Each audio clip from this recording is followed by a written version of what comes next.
Hey guys, tonight we're stepping back in time to a world of silk sleeves, candle smoke, and castles that echo with creaking wood and whispered rumors. You're a noble now born into a high-ranking medieval European family, rich in land, bloodlines, and utterly outdated medical knowledge. You awaken in a lavish bed, yes, but one that smells faintly of mildew and chamber pot. This is no fantasy novel. This is your new life. Or at least the next 24 hours of it. And spoiler alert, you probably won't survive this. So, before you get comfortable, take a moment to like the video and subscribe, but only if you genuinely enjoy what I do here. Let me know in the comments where you're listening from and what time it is there. I love seeing how far these sleepy tailies travel. Now, dim the lights, maybe turn on a fan for that soft background hum, and let's ease into tonight's journey together. You wake up stiff. Not metaphorically, you're literally stiff from the wooden mattress frame and a mattress stuffed with straw, feathers, and the occasional mouse. The silk sheets are embroidered with gold thread, yes, but they're cold to the touch and smell faintly of smoke and last night's roast goose. You blink through the gloom. There are no glass windows here, just wooden shutters. The room is dim, save for the soft flicker of a nearly burned out candle. Outside, roosters cry with unholy vigor, and the icy air seeps in through the cracks in the stone wall. You yank the woolen blanket closer to your chin. It's surprisingly rough, despite the decorative crest sewn into the corners. And then there's your mouth, dry, furry, absolutely monstrous. Medieval nobles drank wine like it was water, mostly because the water could kill you. But wine does little for dental hygiene, especially when paired with a diet of preserved meats and honey-soaked pastries. Your teeth feel like they're growing their own ecosystem. Your breath could strip varnish, and you're about to subject a small army of servants to it. You sit up. Your head throbs a little, not from wine, but from the unrelenting pressure of a thick velvet canopy designed less for elegance and more for keeping the cold off your bones. There's a knock. Or maybe not. It might just be the sound of boots shuffling outside your room, but in noble life, someone is always standing outside your door. Usually with an agenda. The door creaks open before you can protest, and in come two squires and a sleepy servant girl carrying a bowl of lukewarm water. One of the squires nods at you with the solemn air of someone about to dress a mannequin. You're the mannequin. Your feet hit the cold stone floor. Instantly, your bones register formal complaint. There are slippers somewhere, you're sure. But they're likely under that carved chest near the wall, the one that weighs as much as a horse and hasn't been moved since your father's wedding. Shall we begin, my lord? Asks the taller squire. Begin what? You're not sure. But within 5 minutes, your nightshirt has been pulled over your head. Your limbs are being maneuvered like you're a puppet, and a doublet made of stiff brocade is being threaded around your torso. You feel like a sausage being restuffed into its casing. Your servant girl offers you a cloth to wipe your face. Not soap, a cloth. That's the morning facial. It's damp and smells faintly of rosemary, but mostly like the castle itself, old and reused. And then comes the hair, or rather, the ceremonial taming of it. You haven't seen a mirror in days, possibly weeks. One of the squires runs a wooden comb through your curls, which are sticky with sweat and oil. You catch a glimpse of yourself in the polished bronze mirror.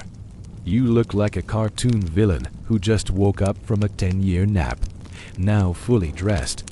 You sit on a bench while they buckle your shoes, soft leather things that feel more decorative than useful.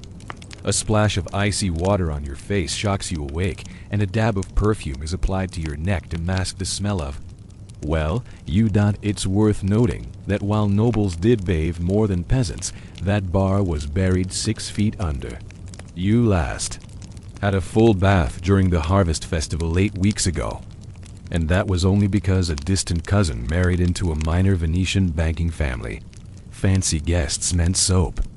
Today, you settle for lavender-scented denial, Outside your chamber, the castle stirs. Hooves clack in the courtyard, servants chatter.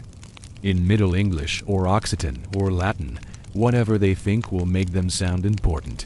A page hands you a parchment scroll. It's today's schedule. You pretend to read it, squinting thoughtfully. It's upside down. You shuffle toward the hallway, cape trailing behind, hair barely dry, feet already blistering. You haven't even reached the main hall, and you're tired. Your jaw aches from a night of grinding teeth. You're 32, and already halfway to gout.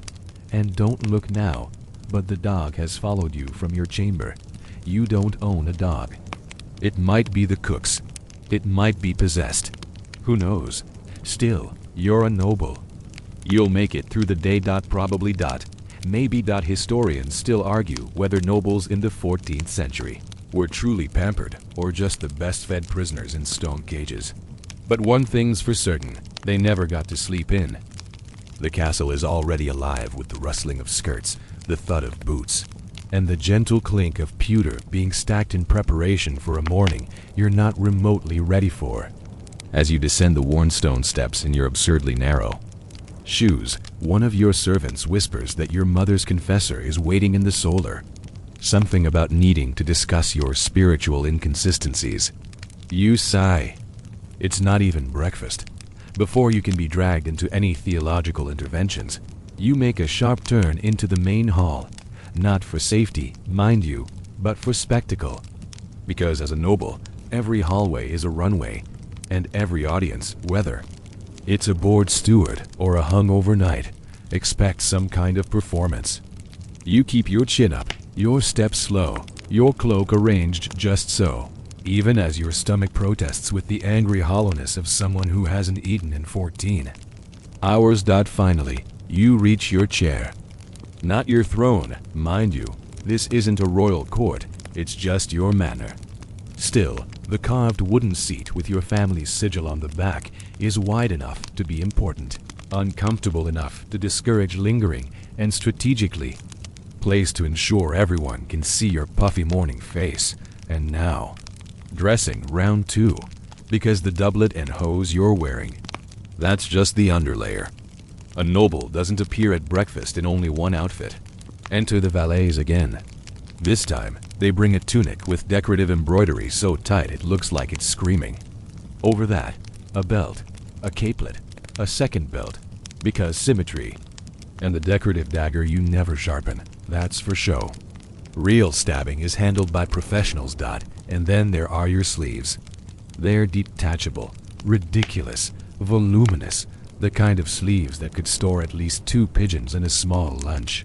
You hate them, but everyone has them, so you must suffer. You sit down carefully. One wrong move and the bench squeaks. Like a rat dying in slow motion. Someone already brought the wash basin and towel. You feign interest in rinsing your hands while your mind drifts to what might pass for breakfast. A servant announces the menu. Today, you're having yesterday's pork, boiled eggs, pickled fish, barley bread, and something they're calling fig paste. You nod with the gravitas of a man about to negotiate a peace treaty. As you're served, you try to keep track of your surroundings. The steward is muttering something about sheep tithes. The cook wants to know if your cousin will be dining here next week, and your youngest brother has taken to pretending he's a troubadour again. He's wearing a feather in his hat and humming badly. And right behind you, standing motionless like a badly carved statue, is your valet, waiting, watching, ready to refill your cup or, more likely, judge your posture. You shift upright with a jolt. Ah, yes, privacy. You don't have it. Not here. Not anywhere. Being a noble means being constantly observed. Every gesture, every chew, every sneeze is noticed, logged, and later retold by some kitchen servant with suspicious accuracy.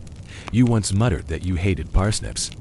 3 days later, no parsnips in sight. Powerful, yes.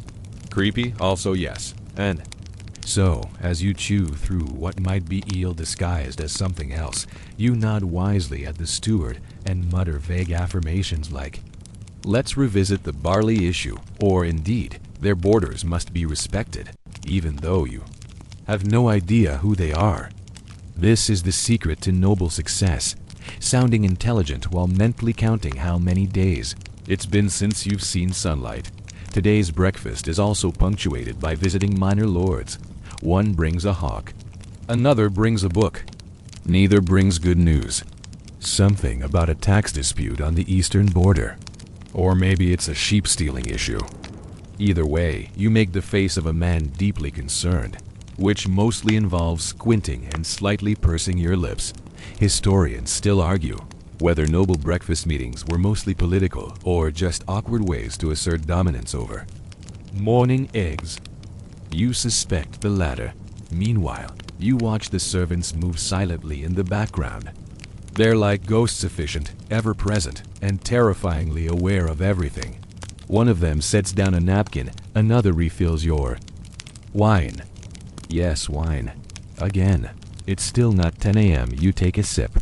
It tastes like vinegar and old pears. You smile anyway, and then, just as you're considering a second helping of fig paste, your wife arrives. She does not sit. She glides. Wrapped in brocade, pearls woven into her hair like a net designed to entrap your pride. She gives you a look brief, assessing, unamused. You do not ask her how she slept. You already know she didn't. She was up reading prayers in Latin, while you dreamed of being crushed by your own taxes. She takes her seat beside you and waves off the wine. Her cup is filled with something more respectable water, infused with herbs from the apothecary. This is how she wins every argument before it begins. As you both eat in silence, the room bustles. A page boy trips. A dog barks. Somewhere in the courtyard, a falcon screeches. And you, dear noble, sit there surrounded by food, servants, and ornamental weaponry, and feel exhausted. You glance toward the high windows. A shaft of gray light filters in. Somewhere out there, peasants are already ankle-deep in muck, tending sheep and singing badly about harvests. You feel strangely jealous, because at least they get to be alone sometimes. The breakfast haze begins to lift just as the steward clears his throat, an ominous sound that rarely precedes good news. You brace yourself, adjusting the dagger on your belt not for function, but for flair. It's slightly crooked. You subtly nudge it straighter. Appearances matter now, my lord, the steward begins, his tone that perfect blend of oily respect and barely disguised irritation. The bishop's messenger has arrived. He requests a word about the upcoming tithe collection. Of course he does. You offer a diplomatic nod, the kind that says, I'm definitely interested, but also please never speak again. It doesn't work. The steward continues explaining something about land deeds and fallow cycles. Your mind drifts, because now it's time to face the great noble paradox. You are expected to govern, but not expected to do anything yourself. Estate management means overseeing hundreds of acres of land orchards, grain fields, sheep pastures, vineyards, fisheries, forests, and the dozens of families who work them. Technically, this is your primary duty. Realistically, it's the bailiff's job to know when someone's barn burned down or if the pigs are sick. You're supposed to be the wise decision maker who hears cases and sets policy, which means listening, and listening is exhausting. Leave the hall and trudge toward the solar, the castle's warmest chamber, and your designated space for business. The room smells of beeswax and old wool. A brazier glows in the corner, trying its best. A stack of parchment sits on the table, neatly arranged by your scribe. Each scroll is a problem, each ribbon color-coded for urgency. You stare at them like they might solve themselves if you squint hard enough. Today's list includes a miller who claims the river changed course and flooded his wheat, a herdsman who's accused his neighbor of witchcraft again, a widow who wants reduced rent due to poor crop spirits, whatever those are, and a request to fund a new bell for the village chapel. Because apparently the last one summoned the wrong angels, you choose the bell issue first because you think it might be the quickest. It isn't. The priest arrives with 3 pages of theological reasons and 1 truly haunting drawing. You nod sagely. You approve the new bell. The drawing haunts you still. Next comes the witchcraft accusation. You try very hard not to sigh too audibly. This is the 3rd one this season. The accused is a 60-year-old woman with 1 eye, 6 cats, and a regrettable habit of singing at night. Suspicious? Maybe. Dangerous? Unlikely. But this is the Middle Ages, and people panic over every goat that sneezes. You promise an investigation and quietly instruct the bailiff to stall until the village forgets. It usually does. The scribe makes a neat note in the ledger. He always does. You're fairly certain he has better handwriting than anyone in Christendom. Possibly sorcery. Historians still argue whether medieval estate management was genuinely hands-on or mostly ceremonial. Judging by the amount of delegation you're doing today, you're betting on ceremonial. The window creaks as a breeze stirs. The heavy curtains. Below, you glimpse the fields. Brown patches of dirt, tiny figures hunched over tools. A slow procession of oxen pulling carts through mud. They look small, distant, real. Your responsibilities, meanwhile, feel abstract. Everything you touch is filtered, through scribes, through bailiffs, through that steward with the permanently skeptical eyebrow. You shift in your chair. The cushion is embroidered with your family crest, 2 boars flanking a chalice. No one knows why. Legend says your great-great-grandfather once wrestled a pig for sport and spilled wine on himself in triumph. It's a terrible story, and no one tells it anymore.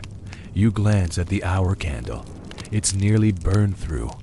Time for prayers done, of course, because after paperwork comes penance. You walk stiffly toward the chapel. A small stone chamber that echoes far more than necessary. Your confessor waits, hands folded, eyes down. He greets you with a bow so low you suspect he's checking for loose floor tiles. You kneel. The stone is cold.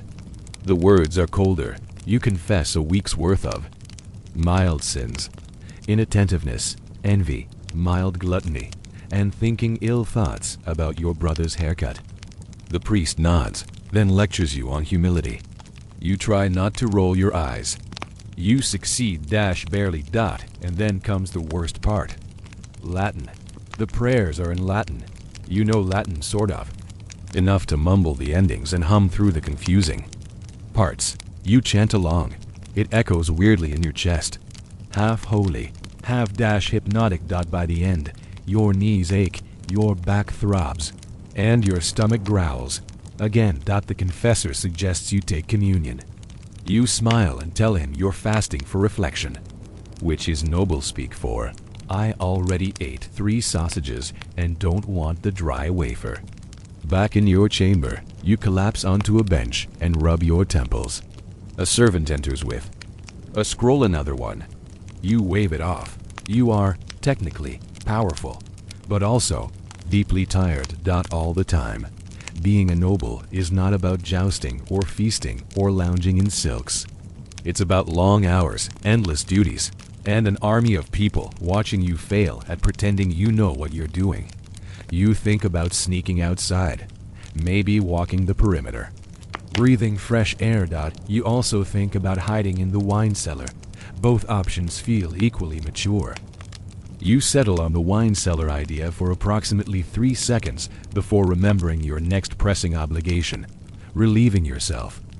And no, there's no ensuite chamber. You're a 14th century noble, not a magician. You rise regrettably and make your way toward the corridor just beyond the solar. A page boy sees you coming and immediately scurries off. He knows the drill. The noble lavatory routine. Not exactly glamorous. Your destination is a small wooden chamber, affectionately, or not so affectionately, referred to as the garderobe. It juts out precariously from the side of the castle wall like an architectural afterthought. The smell hits you before the door even opens. Your page reappears, carrying a pewter pot of herbs and a bundle of linen squares. You nod solemnly, as though these items are the Holy Grail. He bows deeply and scuttles off. You wish he'd stayed. The air is ambitious.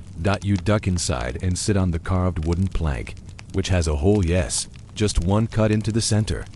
Below that, a terrifying drop. You don't want to look. You do anyway. It goes directly into the moat. Or what's left of the moat, which is mostly slush and resentment. You try to be quick, but the smell makes time lose all meaning.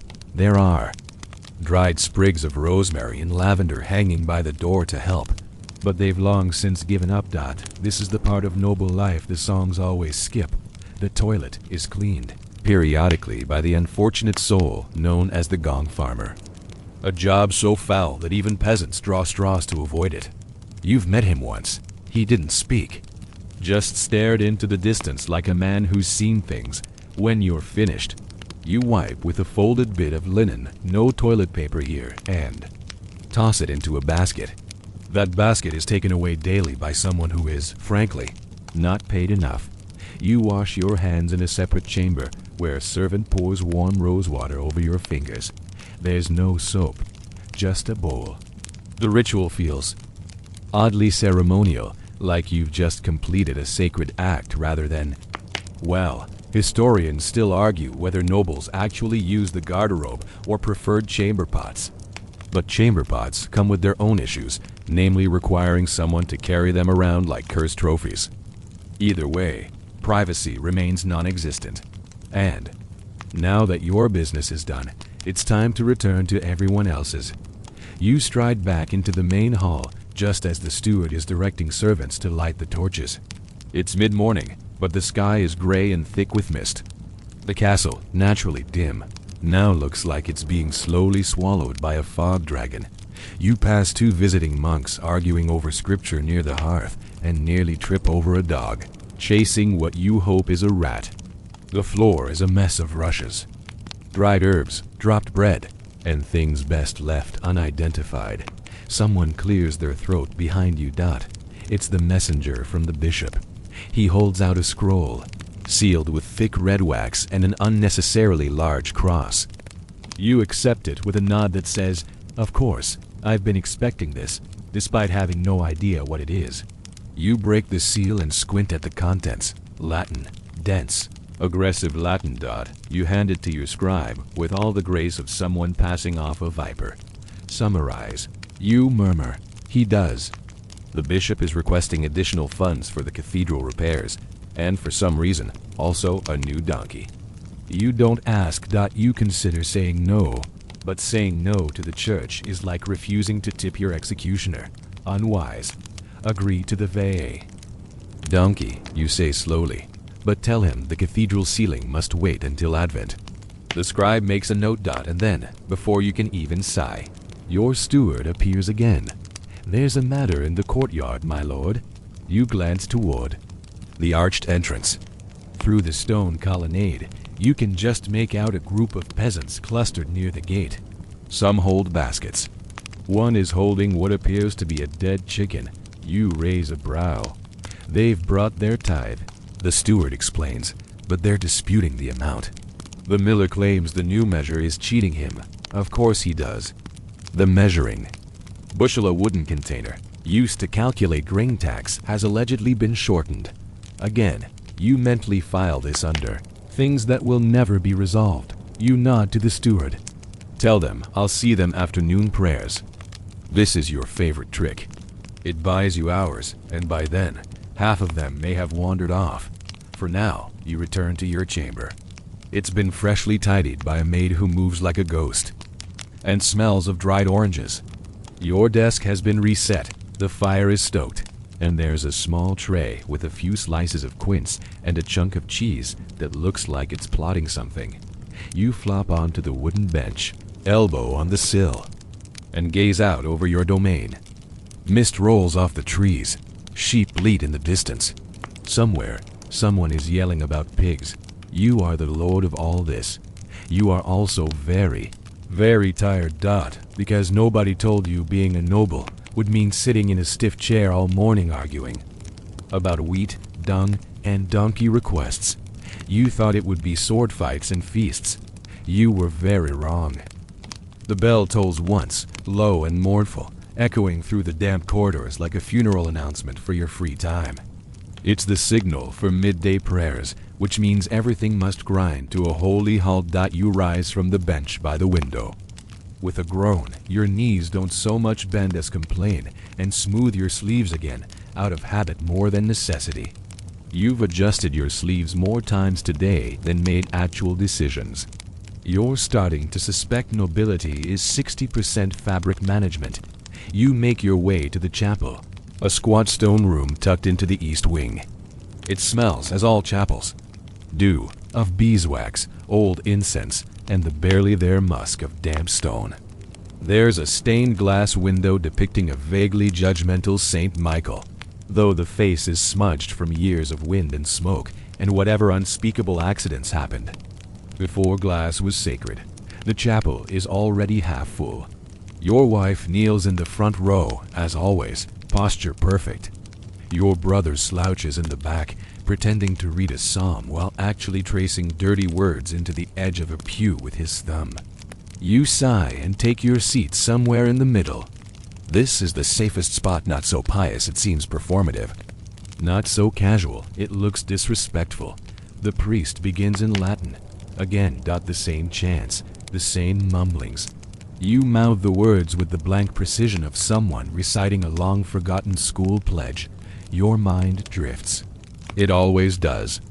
Today it floats toward your dinner plans, then to your sore shoulder, then to a distant childhood memory involving a pie and a very angry goose. The incense starts to burn, and you suppress a cough. That's the other thing about medieval chapels: ventilation was not a priority. Smoke clings to the ceiling like a moody ghost. You blink through the haze and try not to fall asleep. Somewhere behind you, someone does fall asleep. You hear a snore, quickly stifled. You glance discreetly back. It's your cousin. Again, you try to focus. The priest reaches the part where sins are confessed aloud by the congregation. You mumble something about pride and distraction. It feels honest, also vague. Historians still argue whether nobles took prayer seriously or simply endured. It has social obligation. Based on your current level of spiritual engagement, you're firmly on team endure. The prayers end. Everyone files out slowly, with that solemn, sluggish pace that says, "We did our duty, and now we're ready for bread." But no. Now comes your appointment in the gallery with your old tutor. Because one does not simply stop learning when one reaches adulthood. No, you must keep up appearances. Your father's ghost would rise from the grave if you stopped conjugating verbs in Latin. Your tutor is waiting by the fireplace, quill in hand, ready to quiz you on estate law and recent religious decrees. He's wearing the same threadbare robe he's had since your childhood. It smells like dust and long-windedness. "Tell me, my lord," he begins, with the unmistakable twinkle of a man about to be insufferable, "how many days after Michaelmas may a vassal legally challenge a grain tithe in the northern shires?" You blink at him. 3? You guess. He smiles, pained. 5, unless it's a leap year. You groan internally. He goes on. It's a rapid-fire stream of facts, many of which sound like he's inventing them on the spot. Something about Charlemagne's tax code, something about the Bishop of Utrecht's illegitimate nephew, and something completely off-topic about ducks and divine punishment. You nod through it all. Then, just as you begin to wonder if you can fake a cough and escape, he pulls out the psalter. Time to recite. You read the verse slowly, carefully. The Latin flows better this time, though you trip over a particularly long compound word that may or may not mean unshorn sheep. Your tutor corrects your pronunciation with a single raised eyebrow. You fight the urge to set fire to the psalter. Your tutor finally dismisses you with a nod and the hopeful suggestion that you revisit Boethius this evening. You promise to consider it. You will not. Instead, you stroll toward the gallery's far end, where the windows overlook the garden. It's one of the few pleasant spaces in your stone domain. Not because the plants are particularly interesting, mostly herbs and knotted trees, but because it's quiet. And sometimes, when you press your forehead to the cold glass, you can pretend the rest of the castle doesn't exist. You watch a goose chase a kitchen boy around a low hedge. It's the most excitement you've seen all day. Then you remember the afternoon's obligation, a meeting with the herald, because your coat of arms, apparently, needs updating. You sit down at the oaken table beside the hearth, and the herald unfurls a painted scroll. It's your family's crest, rendered in delicate pigments, the boars, the chalice, and a new suggestion aiding a rampant lion to show valor in the recent border skirmish. You raise an eyebrow. There was no skirmish, you murmur. The herald smiles. But mightn't there have been? You see, heraldic embellishment is just medieval marketing. You approve the lion. What's one more lie in a sea of flattering symbols? Then, because the herald is still talking, and you're quite sure he'll stay until dinner if left unchecked, you make your escape down the corridor leading to the library. The library is 2 rooms, both freezing. The books are chained to the desks, not for security, mind you. Just because they're so valuable, no one wants them to wander. You leaf through a bestiary and pause at an illustration of a basilisk fighting a snail. It feels oddly relate. As you close the book, a page arrives with a whispered reminder. Your barber is waiting, of course, because when you're a noble, even your facial hair has a schedule. You're halfway down the corridor to the barber's chamber before you realize you're limping, not from any injury, but from the absurd stiffness of your ceremonial shoes. They're leather, yes, but so tight you suspect they were crafted by a vengeful cobbler with opinions about your tax policy. The barber greets you with the eager solemnity of a man who takes trimming beards as seriously as papal elections. His tools are neatly arranged on a low table: razors, tweezers, a small pot of thick, fragrant salve, and a bowl of water that's only lukewarm if you're feeling generous. You lower yourself into the chair. It creaks. You creak. He begins by inspecting your beard as though he expects to find secrets in it. You haven't shaved properly in a week, and the stubble is now veering into scraggly philosopher territory. He tuts softly, then starts with the scissors. The snipping is strangely hypnotic. You close your eyes. For a moment, there's nothing but the soft sounds of metal, the gentle brushing of your collar, and the faint squeak of the whetstone sharpening the blade. You could almost doze off. And then sting. He's nicked you. Open one eye. He dabs the spot with vinegar. You yelp internally. Externally, you nod like it's part of the process. He applies the salve. It smells like cloves and regret. To prevent the humors from escaping, he explains. You don't ask which humors. A servant approaches mid-trim, bowing so low his hat falls off. My lord, the reeve is waiting with the tallies. Of course he is, because what is noble life without a running list of how much everyone owes you and how little they want to pay it? You sigh. Tell him I'll meet him in the solar. You return to the mirror. The barber steps back, proud. Your beard is now shaped into something vaguely fashionable, possibly resembling a river otter. You nod. That'll do. The reeve is waiting by the time you reach the solar. He's a stocky man, cheeks red from the cold, clutching a ledger that looks like it could fell a boar if thrown hard enough. He launches into numbers: grain, wool, pigs, debts owed, debts unpaid, taxes collected in coin, taxes collected in chickens. You try to follow. You fail. Midway through the list, you spot a strange pattern. Wait, you interrupt, pointing. Why are the tenants of lower pasture all paying in geese? The reeve coughs. They say it's the only thing thriving, my lord. That and superstition. You stare at the scroll. There are so many geese. Very well, you mutter. Add them to the kitchen ledger, or the moat. The reeve bows and departs, and now it's just you, the scroll, and a creeping awareness that this life is basically a balancing act between debt collection and poultry management. Historians still argue whether noble wealth came more from land or livestock. Based on your current books, you're leaning heavily toward angry birds. You rise and wander back to the gallery for a change of scenery. The light has changed golden now, softer, slanting through the high windows like syrup. Outside, the fields glow with early afternoon sun. It looks peaceful, which is ironic, given what's about to happen next. A servant runs in, nearly trips over his own foot and blurts, "Sir Anselm has arrived." You blink. "Sir Anselm?" "Your cousin, my lord." "Oh, that's Sir Anselm. He's your cousin, yes. But more importantly, he's the only person you know who can start a duel during a baptism." You steel yourself as he enters the hall, tall and loud and jangling with more metal than a cathedral bell tower. He's wearing full armor. For an indoor visit, you fight the urge to applaud. He claps you on the back with bone-rattling enthusiasm. "Cousin."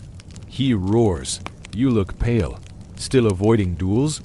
"I try to avoid unnecessary stabbing," you say. He laughs like that's the silliest thing he's ever heard. He drops a leather pouch on the table. Inside, a crushed letter and something wet. You don't ask.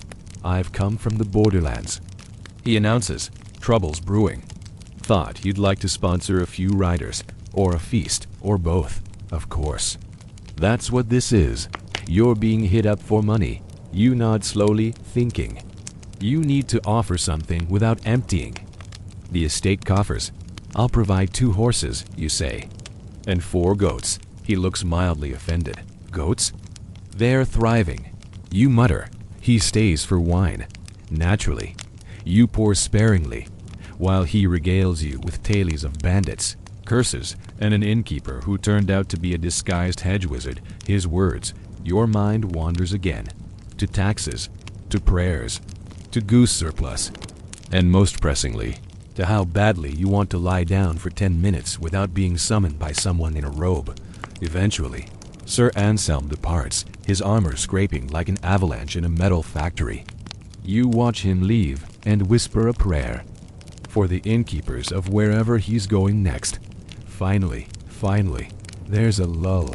You return to your chamber, pull off your shoes, and collapse onto the bench. You don't even make it to the bed. Just bench, fire, silence, almost, because no sooner do your eyes close than someone knocks. "The lady requests your presence in the solar," says a voice. You groan softly. "What now?" you ask. She says it's about curdled cream. Of course, it's always something. You shuffle down the hallway barefoot, scandalous, yes, but necessary. Your feet have declared open rebellion against those formal shoes, and you're too exhausted to quash it. The solar, once again. Sunlight filters through the stained glass, in tired stripes, catching in the motes of dust that dance lazily through the air. Your wife stands near the window, arms crossed, brows arched so high they might declare independence. "The cream is ruined," she says without preamble. Again, you blink. That sounds regrettable. She does not blink. It's the 3rd time this month. The cook insists the cellar's too warm. The cellar insists the cook is a liar. You glance to the side, where 2 servants stand, frozen, caught in the blast radius of noble disapproval. One of them is holding a small ceramic jug, presumably containing the offending dairy. You consider tasting it, then think better of it. "What do you propose we do?" you ask with all the calm of a man trying not to drown in curdled cream politics. "I propose we hire a new cook," she says, because of cream, because of patterns. She turns slowly, dramatically. Yesterday, the roast was underdone. The day before, the bread was burned. And the pears? She pauses, spiced with cumin. You suck in a sharp breath. "That is criminal. I'll speak with the steward," you offer. She nods, but not approvingly. More like someone placing a kinga. Candle on a cake they no longer want to eat. As she glides out of the room, you mutter a soft prayer for your cook's soul. And job. Now alone with the curdled cream and 2 terrified kitchen staff, you make your executive decision. Feed it. "To the pigs," you say. They bow and flee. You stagger back to your chamber and plop onto the bench for the 3rd time today. You've sat down more in the last 2 hours than you have in the last week. And every time it feels less like a rest and more like an intermission between minor catastrophes. There's a moment. Just one of stillness. And then bells. Not chapel. Bells. Gate bells. You groan. Someone's arrived. You pull your boots back on reluctantly, bitterly, and head down to the main entrance. It's a herald. A real one this time. Draped in bright blue and gold, carrying a scroll with such dramatic ribboning that you know, just know, it's not going to be good. He bows. From the court, he intones. By decree of His Majesty, all lords of standing are required to contribute to the midsummer procession to be held in the capital. You are to provide 2 mounted knights, 1 minstrel, and 3 days' worth of entertainment suitable to your rank. You stare at him. That's in 3 weeks, you say. Shrugs, unbothered. Better start composing poetry. You accept the scroll and watch him ride away, cloak flapping like smugness in fabric form. Back inside, you summon your steward. We need 2 knights, you begin. He looks up from his own stack of scrolls. Already weary. I assume you're not volunteering, my lord. You sigh. Find someone willing to joust for soup. He nods. And a minstrel, you add. Shall I summon Bernard? You wince. Bernard once tried to rhyme sword with floorboard. You still haven't emotionally recovered. No, someone new. Then you get to the last bit, an entertainment, 3 days. The steward actually laughs. Not out loud, but in that special way only stewards can, through the eyes, the soul, and a deeply sarcastic breath. Perhaps another bear baiting, he suggests. Absolutely not, you snap. Last time the bear escaped and slept in the chapel. Puppet. Show? The last one ended in a duel. Musical pigs? Do you want to explain that to the bishop? The list dwindles. You settle on jugglers, safe, neutral, unlikely to insult clergy or frighten livestock. The steward nods, writes it all down, and slinks off to make it someone else's problem. You are now alone again. You glance down at your hands. They're ink-stained. From the morning scrolls. Your neck is stiff from too much nodding. Your eyes burn from candle smoke and bad decisions, and it's not even supper. Historians still debate whether nobles enjoyed their privileges or suffered beneath their trappings. At this moment, you'd personally vote for trappings, with a side of overcooked bread and mild existential dread. Then, because fate is nothing if not punctual, a messenger bursts in. There's been a dispute on the Western Road, he gasps. A merchant claims your guards extorted him for passage. He's demanding recompense. You stare at him. I haven't been to the Western Road in months, you say flatly. Yes, but you own it. Of course, because nobles don't get to claim ignorance. Just blame. You pinch the bridge of your nose. Send word to the captain of the guard. Tell him to investigate. Shall we offer the merchant hospitality in the meantime? You look up slowly. How many geese does he have? The messenger blinks. 3, you sigh. Feed him, lodge him. But don't let him near the stables. He runs off.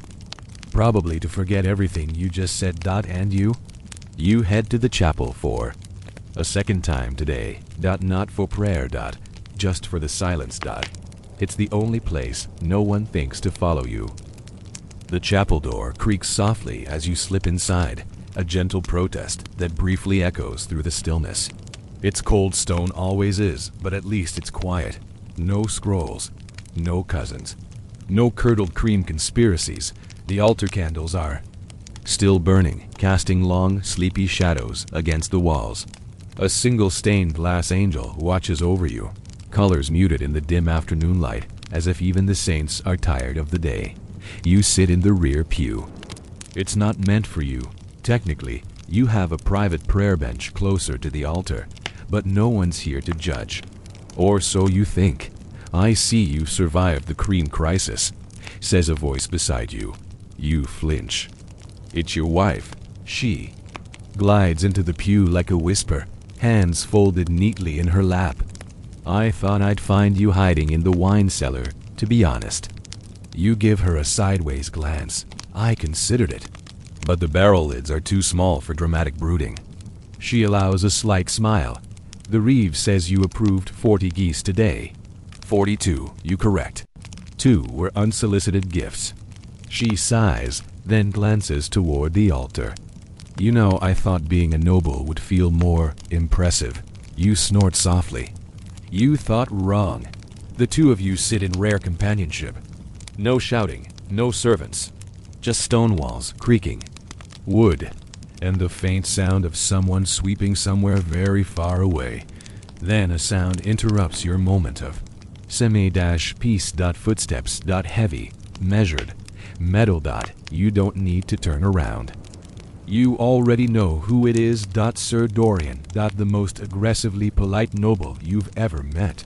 Always speaking in perfect courtly phrases, while casually suggesting mass executions. He bows so low you're amazed he doesn't topple over in his armor.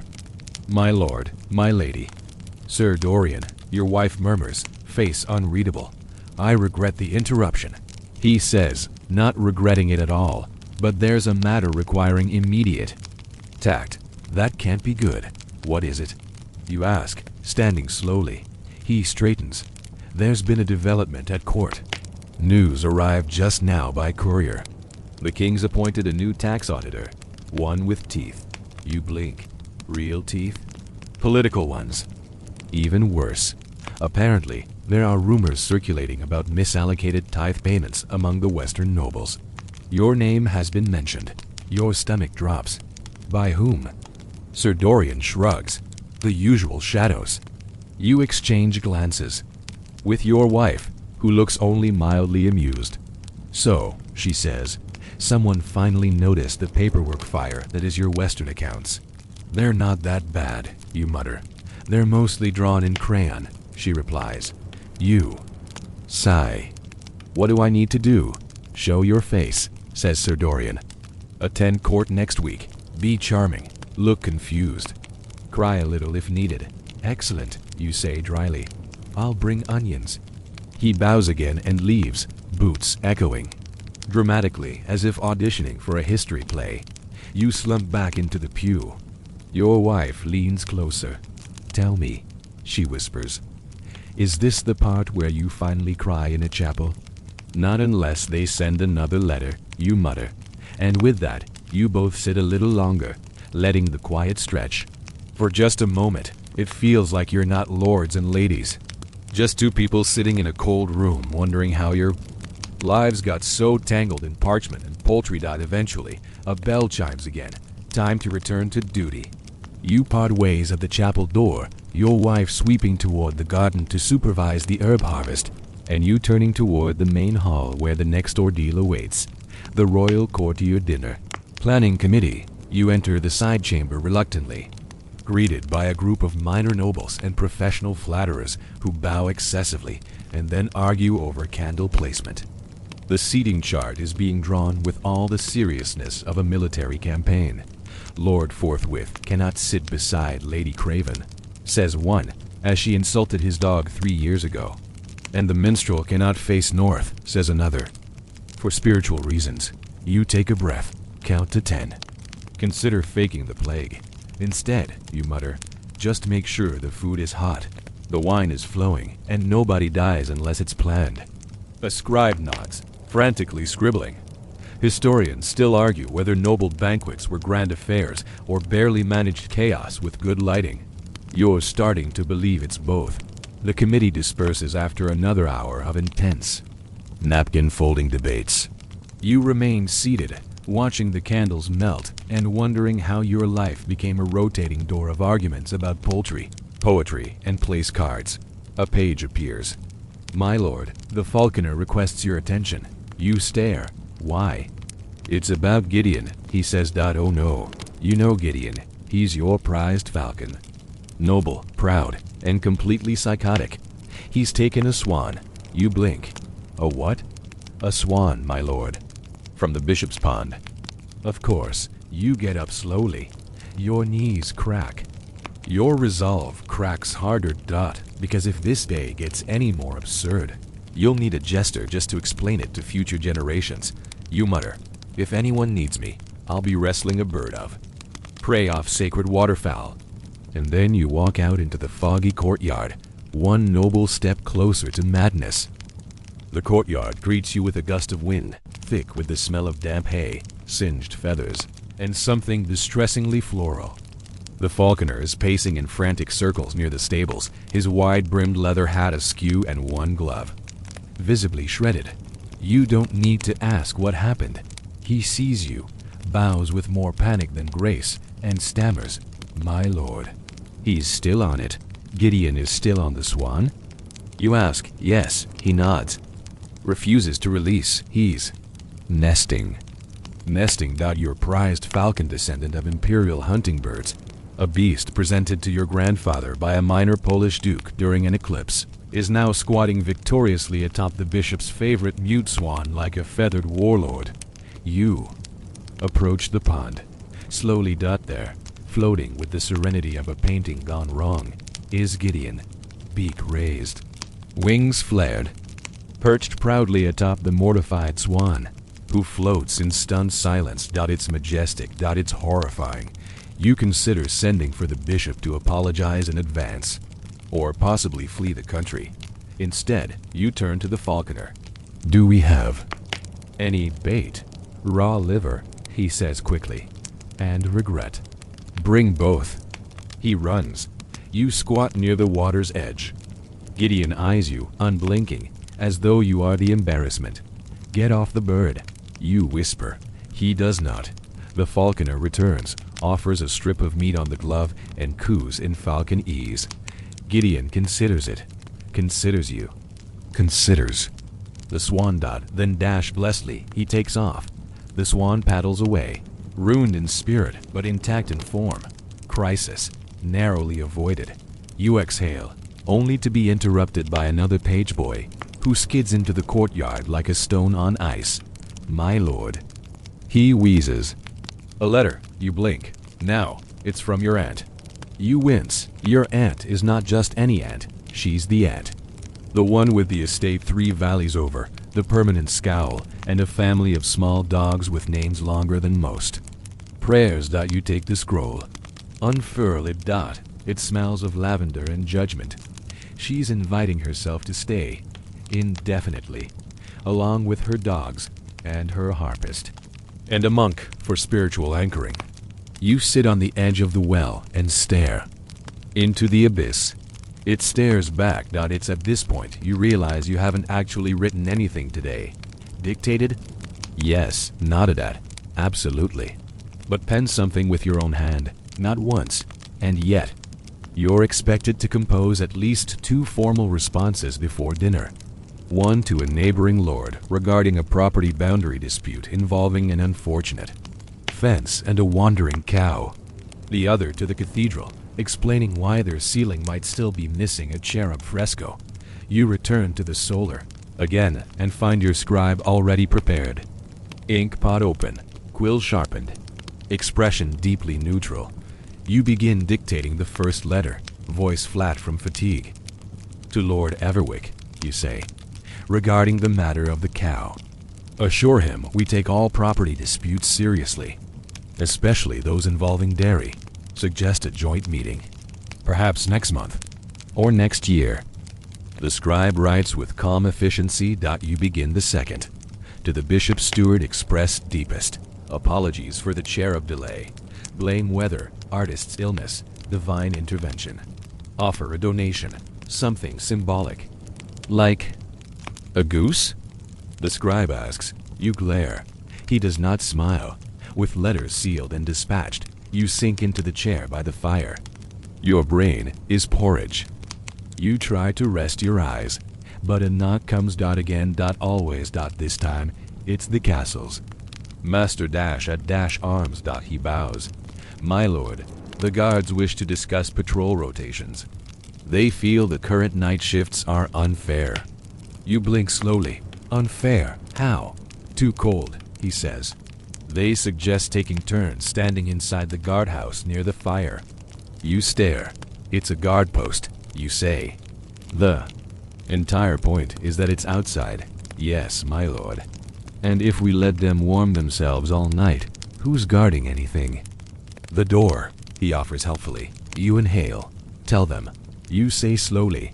They may each have 10 minutes of fire every hour. Rotate like a human stew. Very good, my lord. He bows and exits. You lean back.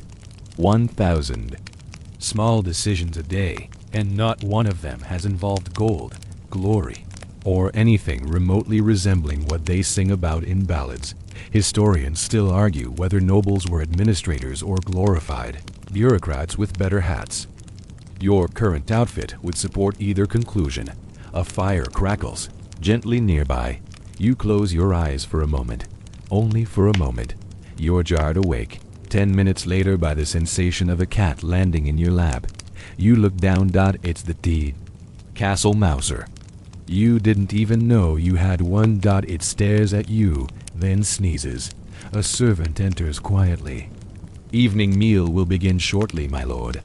Shall I have your garments freshened? You glance at your tunic. Crushed, dusted with cat hair, a faint blood stain from the falcon incident. Yes, you sigh.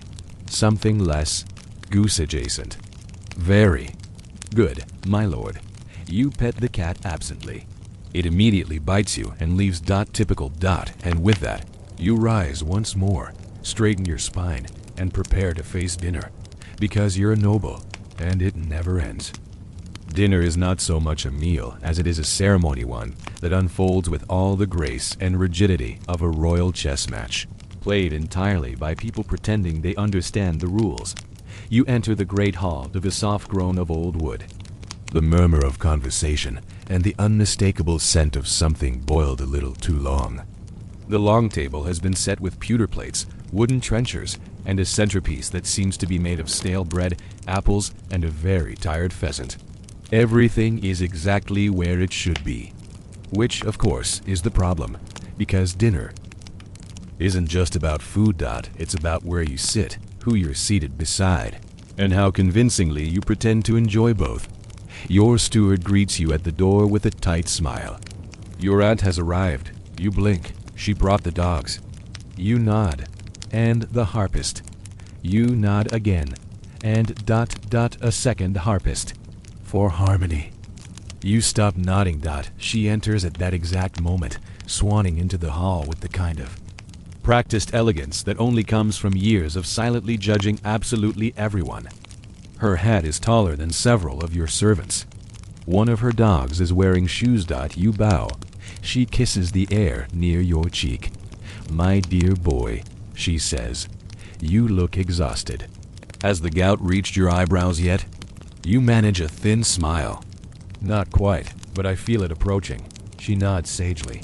You must soak them. Eyebrows, I mean. You offer her your arm and guide her to her seat, which she will not like no matter where it is. The rest of the guests begin trickling in. Your cousins, a few minor lords, the local priest who always smells like pickled onions, and your brother, who is somehow wearing 2 different boots. Everyone bows, nods, murmurs polite threats, and eventually takes their places. Then it begins. Course 1, pottage. A thick stew of barley, onion, and something you hope is lamb. It arrives lukewarm and in a bowl the size of a helmet. You sip delicately, trying not to breathe through your nose. The smell is somewhere between barn and whetstone. Across the table, your cousin whispers something about a recent exorcism. Your aunt interjects to say her gooseberry tart once made a visiting friar speak in tongues. The priest coughs. You focus on chewing. Next comes roast fowl, served with a plum sauce that may actually be plum or possibly turnip. It's hard to say. You nod appreciatively at the cook, who peers anxiously from the doorway. He's still worried about the Camembert debacle. You give him a thumbs up. He visibly weeps. Between courses, your aunt's harpists perform. The first plays a mournful tune about doomed love.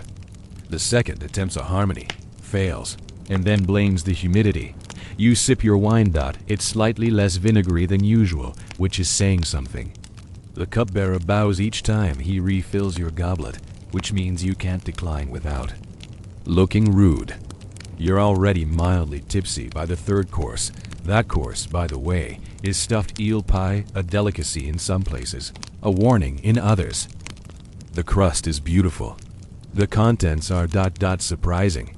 You take one bite and vow to never make eye contact with a pie again. Conversations swirl. Someone at the far end is arguing about falconry law. Your brother is betting someone that he can recite the Lord's Prayer backward. The priest is whispering to your aunt about the dangers of musical excess, and then, predictably, it happens. A guest stands, raises a goblet, and announces that the stew tasted better last winter. Everyone freezes. This is a challenge. Not two. You thank heavens. But to the cook ... you watch the cook stiffen in the corner. You also see him reach behind the door ... no, not for a weapon. For his wooden spoon ... because in your household, disputes over flavor are handled the traditional way. A tasting duel. You sigh. 2 portions of stew are prepared. One as it was served tonight, the other as it was made last winter, using a preserved recipe, and whatever ingredients survive the pantry's humidity problems. The guests gather. Bets are placed. The stew is tasted by your steward, your aunt, who insists on being involved, and a rotating panel of mildly drunk cousins. In the end, it's declared a draw. Everyone claps politely. You lean back in your chair, watching the firelight play across the old stone walls, and feel a small moment of something like peace. Historians still debate whether medieval meals were orderly affairs or socially chaotic status gauntlets disguised as dinner. You now have first-hand evidence for the latter. You excuse yourself after the 5th course. Sweet custard made with rosewater and garnished with what you're fairly certain is hay. Back in your chamber, you peel off your outer tunic and sit near the fire, rubbing your temple. You've eaten 6 things you didn't want, listened to 7 arguments you didn't start, and smiled more times than your cheeks were prepared for. And yet, there's more. Because in the corner of your room, resting atop your writing desk, is your nightly correspondence pile. At least 4 letters await your seal. One of them is from the bishop. Another from a poet you suspect is trying to flatter his way into free wine. You groan. Pick up your seal. Open the first scroll. It reads, "To the most noble and estimable Lord of House Erchunko, whose wisdom is only rivaled by his sense of justice and his magnificent profile." You stop reading. Instead, you grab a quill and write, "To the poet who compared my jawline to a cathedral buttress. No." Seal. Stamp. Done. You pull off your boots and collapse onto the bed. Not the mattress, just the bed frame. The mattress is currently airing out by the fire, a practice your wife insists reduces infestations. Of what? She never says. You lie back and stare at the ceiling. It's leaking. Just slightly. Just enough to remind you who's really in charge. Not you. Not the steward. Not the bishop. Gravity. And as you drift into a half-sleep with eel pie bubbling in your stomach and harp music echoing faintly through the halls, you think, tomorrow can't be worse, right? Morning again. You don't so much wake as return to consciousness, groggy and unsure whether the heavy feeling in your chest is dread, indigestion, or a symbolic reflection of your entire life. You're fairly sure it's all 3. A bell tolls. Somewhere far off. You sit up slowly, bones creaking like a haunted bookcase, and catch the familiar, unpleasant whiff of musty linens and over-oiled hair. Your neck itches. Your face is sticky. And somewhere in the corner of your chamber, a cat is watching you. You don't own a cat. The door opens before you even call for help. A servant enters, carrying the usual basin of water and a linen cloth that's already seen more face than fabric was ever meant to. He bows, sets it down, and retreats. You wash your face with the enthusiasm of a man scrubbing barn walls. Then dress. Today's outfit is less ornamental than yesterday's. Fewer ribbons, more buttons, slightly less chance of spontaneous combustion. Progress. Just as you tug on your hose. Always a test of patience and thigh elasticity. A page arrives. Important meeting today, my lord. He chirps. You pause, leg half bent. Which one? The judicial one, my lord. Oh no, that can only mean one thing. Dispute resolution. You sigh, finish dressing, and head to the great hall, where a series of chairs has been arranged in a semicircle, and a small crowd already murmurs like bees preparing for legal combat. You take your seat. It's slightly damp. You don't ask why. The first petitioner steps forward, a farmer, old, wiry, wearing a hat that looks like it once lost a duel with a goat. My lord, he says, bowing, my neighbor accuses me of stealing his daughter's goose. I did not. I merely borrowed it, briefly, for breeding. You blink. Was there an agreement? Not exactly. But the goose came willingly. From across the room, another man shouts, that goose is emotionally vulnerable. The room erupts into shouting. The steward tries to restore order. The priest coughs dramatically. You raise a hand. Everyone quiets, reluctantly. I hereby decree, you say slowly, that the goose shall remain with its original owner, but both parties must pay a fine for making me listen to this. The priest nods approvingly. The next case involves two bakers, one claiming the other sold inferior flour during Lent and thus sabotaged his reputation with dough that refused to rise. You try not to laugh. Historians still argue whether noblemen actually handled cases this small or passed them off to magistrates. Today, your steward insists it builds character. After the bakers come three disputes about fences, one about theft of firewood by night, and finally a serious matter involving a traveling tinker accused of selling cursed spoons. You try to rule justly, fairly, with at least a 30% chance of being remembered as reasonable. By midday, your stomach is growling again. Lunch is brought not to your chamber, but to a corner table behind the dais. Just a trencher of bread, a slab of cheese, and something you think is fish, but looks emotionally distant. You eat in peace for 5 full minutes before your steward appears with a strained smile. My lord, he begins, I regret to inform you. The inquisitor has arrived. You drop your bread. What inquisitor? The inquisitor. From the capital. You stare at him. Why? To inspect religious practices, confirm theological orthodoxy, and his words, not mine, cleanse idle nobility of doctrinal laxity. You bury your face in your hands. Where is he now? In the chapel, singing. You rush down the corridor, bread still in hand. A high-pitched voice echoes as you approach. The chapel doors are open, and inside stands a man in white and crimson robes, arms raised in an enthusiastic gesture of righteousness. He turns as you enter, smiling far too widely. Ah, the lord of the house, he says. Tell me, my son, when last did you confess? You hesitate. Ooh, this week. He narrows his eyes. Which day? Yesterday, you lie. Which sins? You scramble. Pride, envy, goose mismanagement. He nods solemnly. You are brave to admit that last one. Many deny their paltry failures. You force a laugh. He steps closer. I have questions, my lord, about your household. I must inspect your chapel records, your prayer books, your servants' schedules. I must verify that each member of your estate observes holy silence on feast eves, fasts properly, and avoids the consumption of illicit herbs. You glance sideways at the half-burnt incense your wife imported from Venice. Of course. And, he adds, voice dropping theatrically, I must interview the cook. You stiffen. Why? I have heard. Rumors. You close your eyes. Curse Bernard the minstrel. You spend the next hour walking the inquisitor through the kitchen, the chapel, and the armory. Don't ask. Answering questions like, why does your falcon bear a pagan name? Is it true your cousin once hosted a game of dice in the baptistery? Did you or did you not refer to Saint Benedict as a man of peculiar sandals? You pass, barely, mostly by groveling and complimenting the inquisitor's singing voice. He leaves.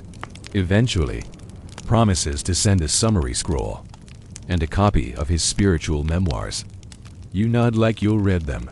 Back in your chamber, you fall face down onto your bed, shoes still on, cloak still fastened. The cat is there again. You don't care. It curls up on your legs. You accept it. You're asleep within minutes, only to be woken by your steward whispering, "There's a dispute in the stables, my lord. Something about a cursed horse." You pull a pillow over your head. One more day, you think. Just one, and maybe you'll survive being a noble. If the horse lets you. You drag yourself to the stables with the speed and enthusiasm of a man walking toward his own trial. The hay smells stronger today, earthy, warm, and faintly sour, like regret stewed in the sun. Somewhere in the rafters, pigeons are cooing, ominously, as if delivering bad news in Morse code. Inside, a cluster of stable hands has gathered around one stall, whispering and crossing themselves. You clear your throat. They part. There, standing in the shadows, is the horse in question. Black Tom. He's enormous, shiny, judging you. What exactly is the issue? You ask. The lead stable hand swallows hard. He kicked the farrier, then bit the lantern, then whinnied in Latin, my lord. You raise an eyebrow. Latin? Well, it sounded like Latin, he amends. You approach cautiously. Black Tom watches you like he knows all your secrets. You reach a hand out. He doesn't bite it. A good sign. You mutter, "You're not cursed, are you, Tom?" He sneezes. You turn to the stable hands. He's fine. But he's just a horse. An angry, ill-tempered, possibly multilingual horse. They nod hesitantly. Historians still argue whether medieval people truly believed animals could be possessed, or if it was just an elaborate excuse for poor training. You're starting to suspect it's the latter. With a healthy dose of boredom. You leave the stables, brushing hay from your sleeves, only to be intercepted by your squire, face pale and wide-eyed. My lord, it's Lord Dunstable. You stop. What about him? He's challenged you. You blink. To what? A duel. You stare. Why? He says. You dishonored his soup. You process this. Then, what soup? The barley one, at last week's supper. He made a face. You pinch the bridge of your nose. It had raisins in it. He says raisins are his family's symbol. You groan. Of course they are. And now it's official. You're fighting a duel. Over soup.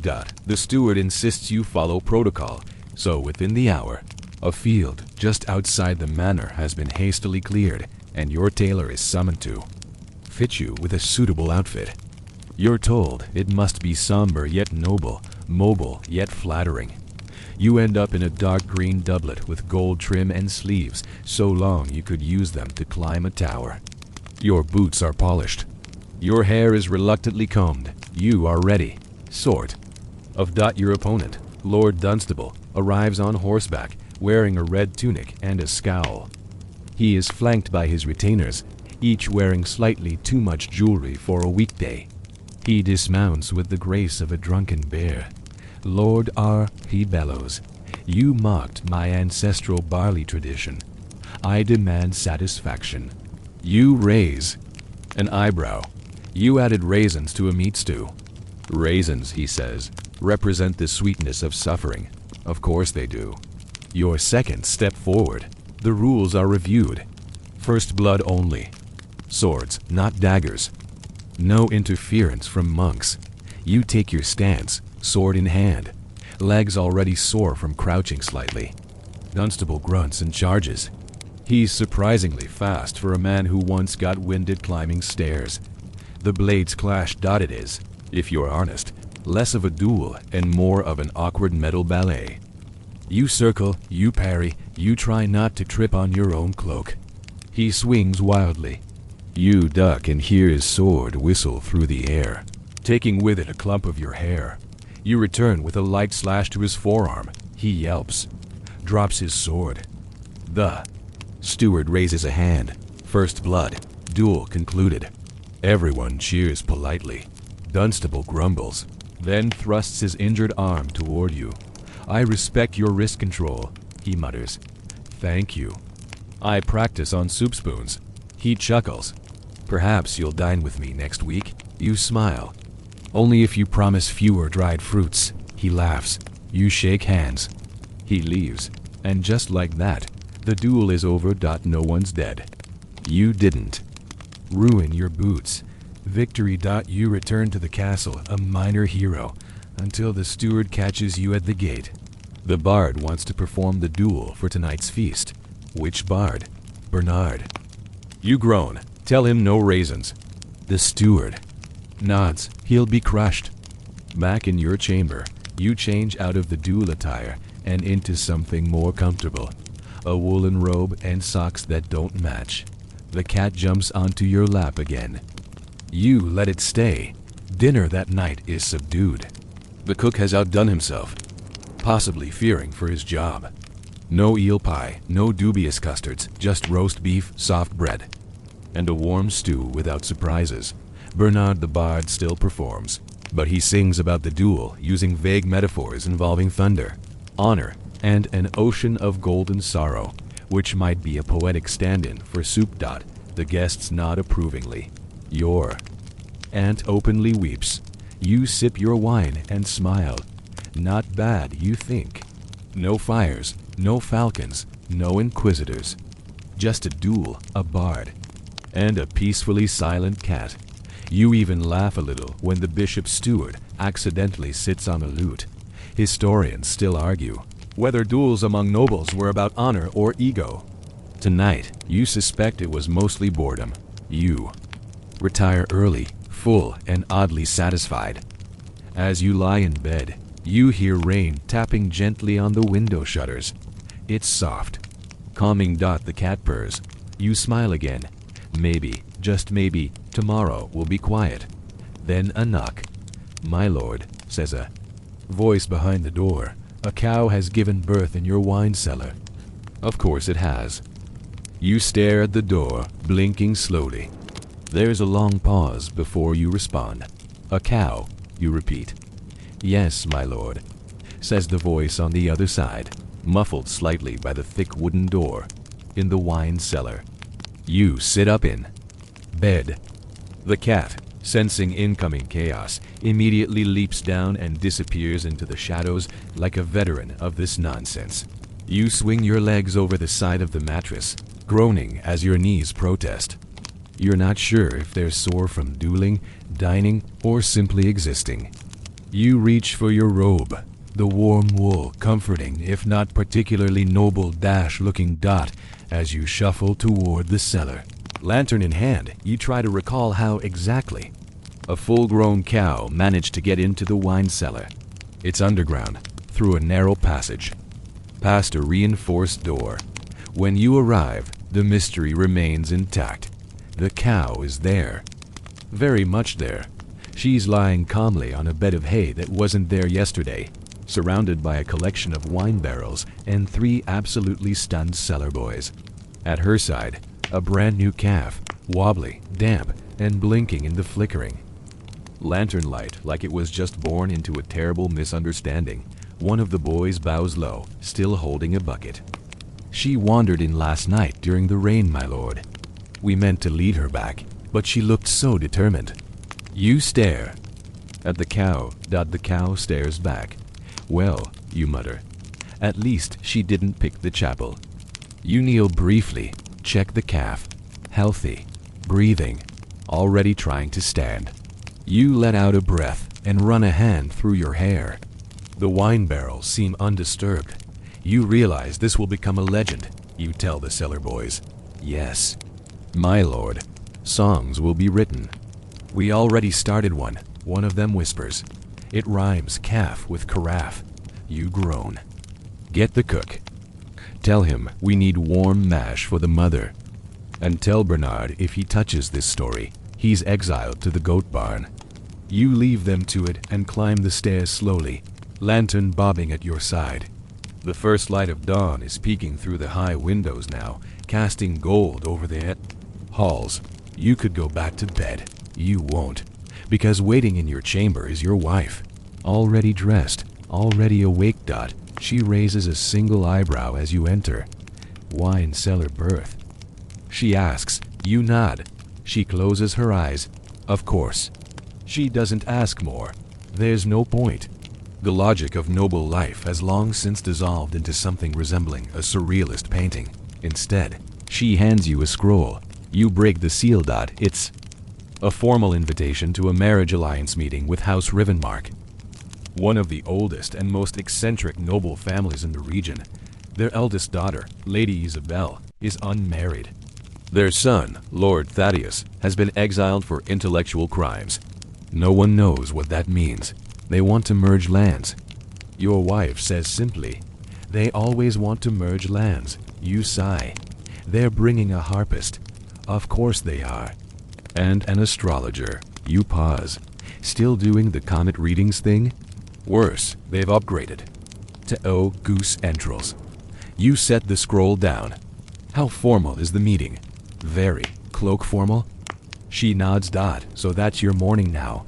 Preparing for an engagement summit hosted by people who named their livestock after Greek philosophers and once tried to settle a dowry using beehives. You bathe sort of. Lukewarm water, rose petals that stick to your elbow, and a towel that smells faintly of soup. You're dressed in your fourth best tunic. The first two have soup stains. The third was last seen on a cousin who borrowed it and rode off to join a crusade. By the time the Rivenmarks arrive, you're seated in the solar beside your wife, hands politely folded, face arranged into an expression of neutral welcome. It's the same face you use during sermons and distant cousin poetry recitals. The delegation enters with grandeur, fur-lined cloaks, long feathered hats, and expressions that suggest they recently communed with owls. Lady Isabel curtsies elegant, silent, absolutely terrifying. Her eyes are sharp. Her smile is not a smile. Lord Marius Rivenmark begins speaking immediately. His voice is soft, like someone reading bedtime threats. We believe your land joins naturally to ours, like twin vines around a single tree. Charming, you say, and try not to ask if the tree is dead. The conversation continues in a swirl of metaphors, ancestral references, and vague threats. Hidden under layers of politeness. Then comes the astrologer. He bows, produces a chart, unrolls it across your table with ceremonial flair. The stars, he intones, frown upon this week but smile next Thursday. Your steward, bless him, leans in and whispers, there's a solar eclipse next Thursday. Of course, well, you say, we all enjoy a bit of celestial ambiguity. The meeting ends with the Rivenmarks offering a symbolic gift, a crystal goose egg filled with saffron, and whispers, you don't ask. You nod. You accept it. Once they leave, you and your wife collapse into opposite chairs. Young Isabel, she says, will either kill her husband or crown him pope. Let's not find out. You're about to suggest a brief nap when your cousin bursts in, breathless. My lord. He shouts. The taxman has arrived. You stare at the ceiling. From the crown? No, worse. Your stomach drops. The local taxman. Of course, the one who enjoys the paperwork. The local tax collector is a man named Edric, thin, pale, and always slightly damp, as if he's been left out in the fog too long. He arrives in a wool cloak 2 sizes too large and a ledger that looks like it's bound in leftover regret. Meet him in the solar again, which is quickly becoming less your place of contemplation and more your designated problem chamber. He sets the ledger on the table with a sound like thunder muffled by parchment. My lord, he says, bowing stiffly. It's that time again. You nod. Is it? It is. No further clarification. Just is. He opens the ledger. You brace. Yourself, because this isn't the crown's taxation, the flashy, theatrical kind that gets you summoned to court for overdue jousting fees. No, local taxation is worse. It's smaller, petty, and never, ever forgotten. Edric reads the first line with reverence. The villagers of Harnwick failed to supply the agreed-upon candle stubs for chapel lighting. You blink. Candle stubs? Yes. 16, to be precise. You glance at your steward. He shrugs. Were the candles ever lit? Half lit, Edric says, turning a page. According to this report, some were too short and extinguished before the psalm was complete. You lean back in your chair. The next issue. The cobbler in Wren Hollow deducted his poultry tithe on the grounds that his best chicken is experiencing spiritual doubt. You stare. Edric waits. You rub your temple. Tell him to submit a confession for the chicken.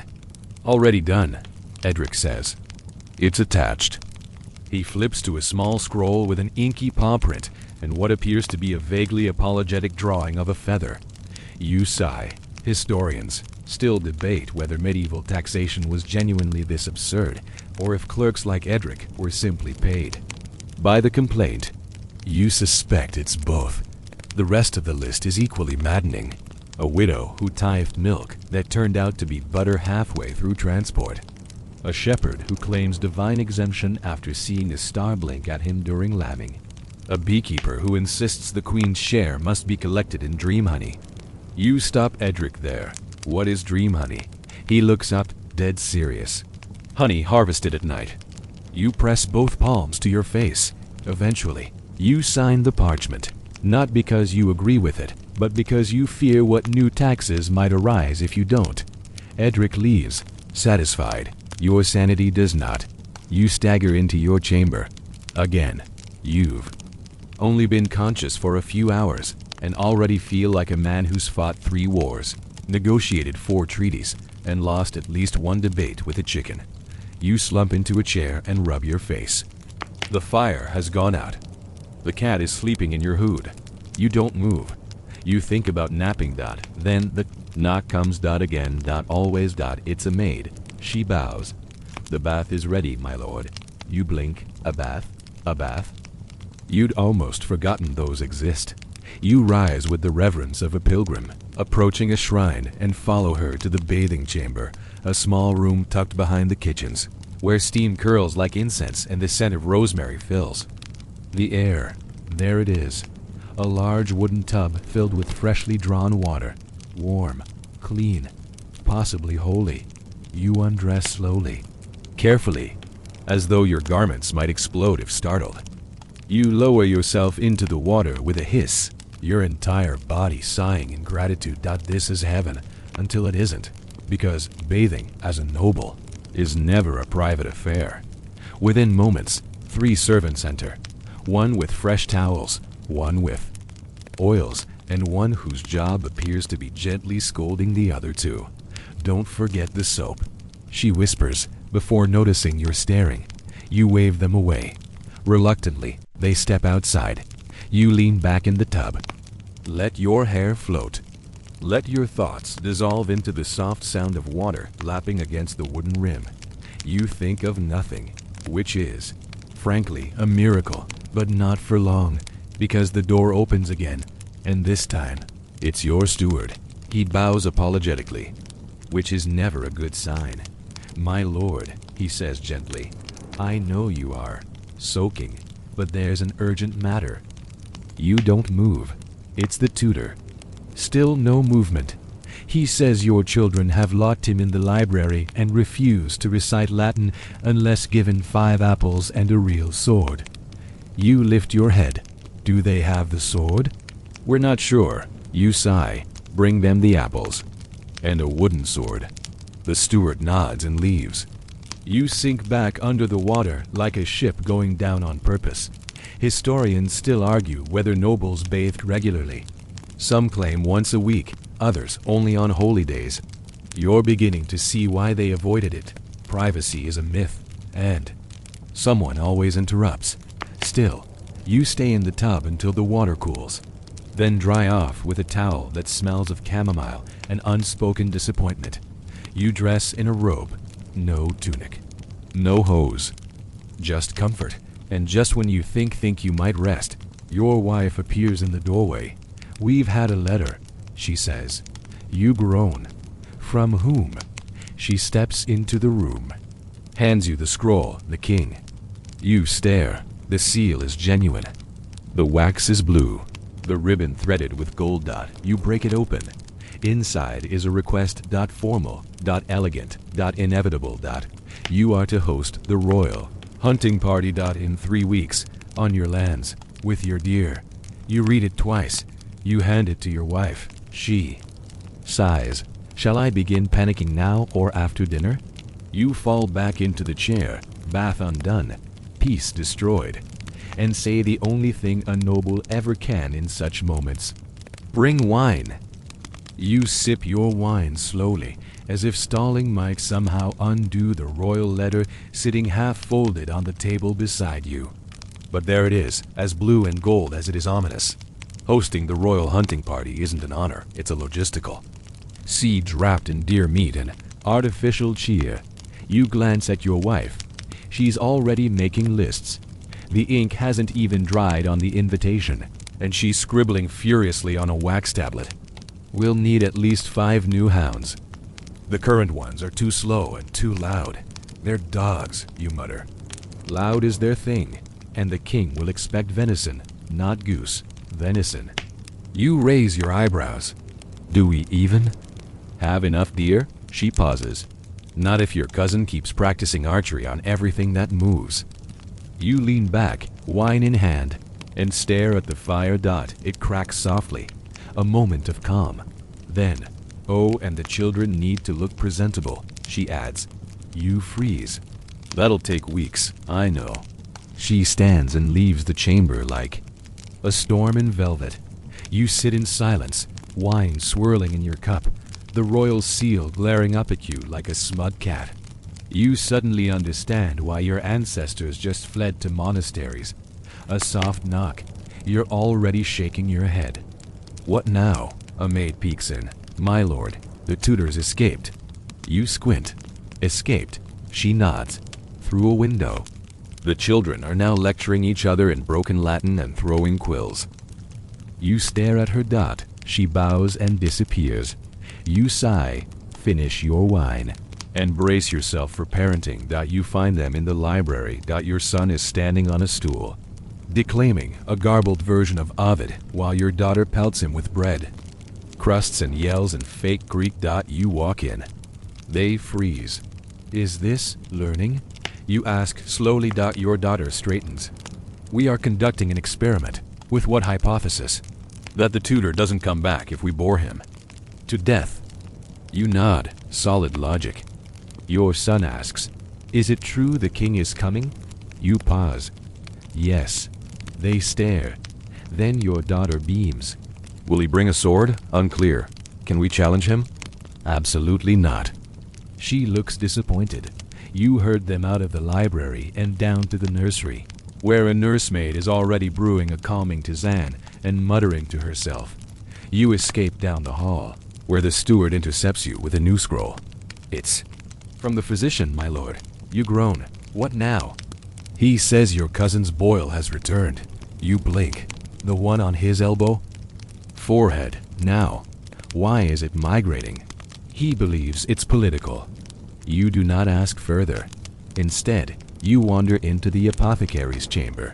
It's dim, fragrant with mint, sage, and something faintly acidic. Jars line the walls, powders, roots, dried insects, and a collection of unlabeled flasks you suspect are mostly wine. The physician bows. He's ancient, possibly embalmed. My lord, he rasps, I've prepared the leeches. You back away slowly. No leeches today, you murmur, but they're very fresh. Save them for someone angrier. You escape back into the corridor, only to run into your cousin, boil and all, emerging from a side room with a compress tied to his head. I think the swelling gives me character, he announces. You nod. Yes, inflated character. He doesn't get the joke. He never does. You find refuge in the garden. It's mid-afternoon now, and the sun has found its way through the clouds at last. The hedges are wild, the roses slightly past bloom. But, for a moment, it's quiet. You sit on a stone bench, breathe, reflect, then a gardener appears. My lord, the bishop's pigeons are eating the herbs again. You sigh. Which herbs? All of them. You don't even get up. Scare them. Off. We tried. They returned. With friends. Of course they did. Historians still debate whether medieval noble life was filled with strategic brilliance or accidental endurance. You're beginning to think it's the latter. Nobility isn't a role, it's a series of escalating interruptions wrapped in silk and family obligations. You glance toward the edge of the garden where a lone tree stands crookedly. You planted it years ago. It has never grown straight, but it refuses to die. A metaphor, if you're being poetic. Then you hear it. The distinct, high-pitched warble of Bernard the bard. He rounds the hedge with a lute and a grin. My lord. I've written a song about the cellar calf. You stand. No. But no songs about cows, not even allegorical ones. Especially not allegorical ones. He deflates, scurries off. You consider burning the lute. The sun is sinking lower now. You know what's coming. You feel it in your bones. Supper. You return to the hall. It's already filled with the clatter of pewter, the aroma of roasted fowl, and the low hum of anticipation. Tonight's meal is simple. Bless the cook. Roast lamb, buttered turnips, stewed apples. No raisins. As you take your place at the high table, your steward leans in. The king's messenger returns tomorrow, he whispers. He'll expect a reply and a draft of the feast menu. You nod slowly. Then you glance down the table at your family, your guests, your household. All talking, eating, arguing gently over herbs and prayer timings. You lift your cup to surviving. The day, you mutter. The cat, somehow already in the hall, meows in agreement. Supper ends with the clinking of spoons against empty bowls, the low murmur of post-meal gossip, and Bernard playing something that sounds suspiciously like a ballad about holy cows and earthly miracles. You pretend not to hear. The hall slowly clears, leaving behind only the soft scrape of chairs being tucked, the fading warmth of the fire, and one nobleman you with the distinct sense that the day isn't over. Not really, because it's time for evening entertainment. You rise from the high table and exchange a knowing glance with your steward, who sighs as if to say, yes, I tried to cancel it, but alas, here we are again. Tonight's program, according to the wax tablet on the lectern near the hearth, includes a performance by a traveling mime, a bear with a refined sense of rhythm, a performance on the bone flute, possibly juggling, a fire. You walk slowly to the edge of the hall, where a cluster of servants are trying to convince the bear to wear a bell. It's not going well. You take your seat in a carved oak chair. Someone places a cup of mulled wine in your hand. You accept it gratefully. You deserve this. Maybe not the mime, but at least the wine. The mime begins. He's enthusiastic. Very enthusiastic. He performs a wordless drama about a peasant who loses his soup, falls in love with a tree, then dies of a dramatic sneeze. The guests applaud, confused but polite. You sip your wine. Then comes the bear. She waddles in, surprisingly graceful, led by a handler with more courage than teeth. She does, in fact, nod in time to the music something jaunty played on a lute, and even spins once. Slowly, like a hairy pastry. You raise an eyebrow. You'll admit it. You're impressed. Then comes the bone flute. You wish it hadn't. Historians are still unsure why medieval nobles enjoyed music played on actual bones. Some say it was symbolic. Others believe it was just loud and weird, which made it ideal for people used to blood feuds and open sewage. The performer, a thin man in a cone, hat shaped like a question mark, plays a tune so haunting it makes a child cry and the bear sneeze. You clap. Mostly out of fear. Last comes the juggling with fire. You can tell the juggler is new because he's too confident. The first few tosses are fine 3 torches spinning in easy arcs. Then he adds a 4th, then a 5th. Then the torch flies. Backward. The audience gasps. It lands in the wine barrel. There's a whoosh, a shriek, and the steward throws himself bodily onto the barrel to smother the flames with his cloak. He succeeds.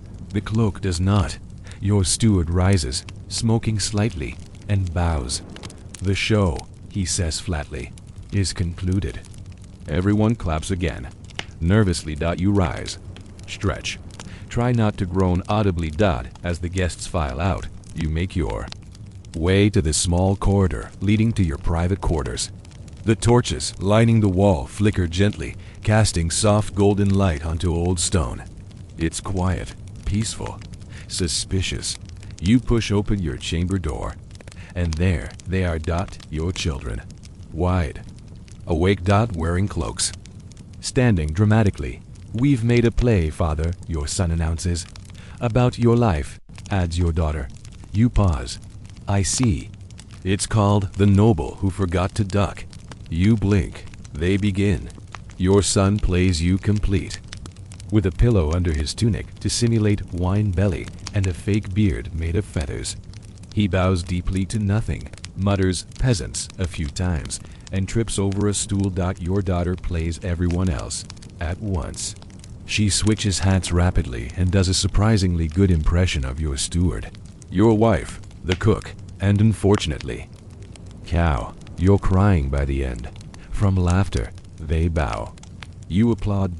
Then you order them, gently, back to bed. They protest. You hold up a single finger. They vanish like fog in the sun. Alone again, you finally settle into the chair by the fire. The flames are low now, quiet. The cat curls up at your feet like it's clocked in for night watch. You lean your head back and think, for just a moment, about how absurd all of this is. About how you started the day breaking up a goose custody battle, fought a soup duel, bathed under armed supervision, and watched a bear dance to the lute. And now you're sipping wine beside a cat, with the faint smell of scorched steward still lingering in the hall, and the knowledge that tomorrow brings the king's messenger. And hunting preparations, and possibly more mime. Historians still argue whether noble households were truly this chaotic. You could settle the debate, but you're too tired. You drink the last of your wine. Stretch.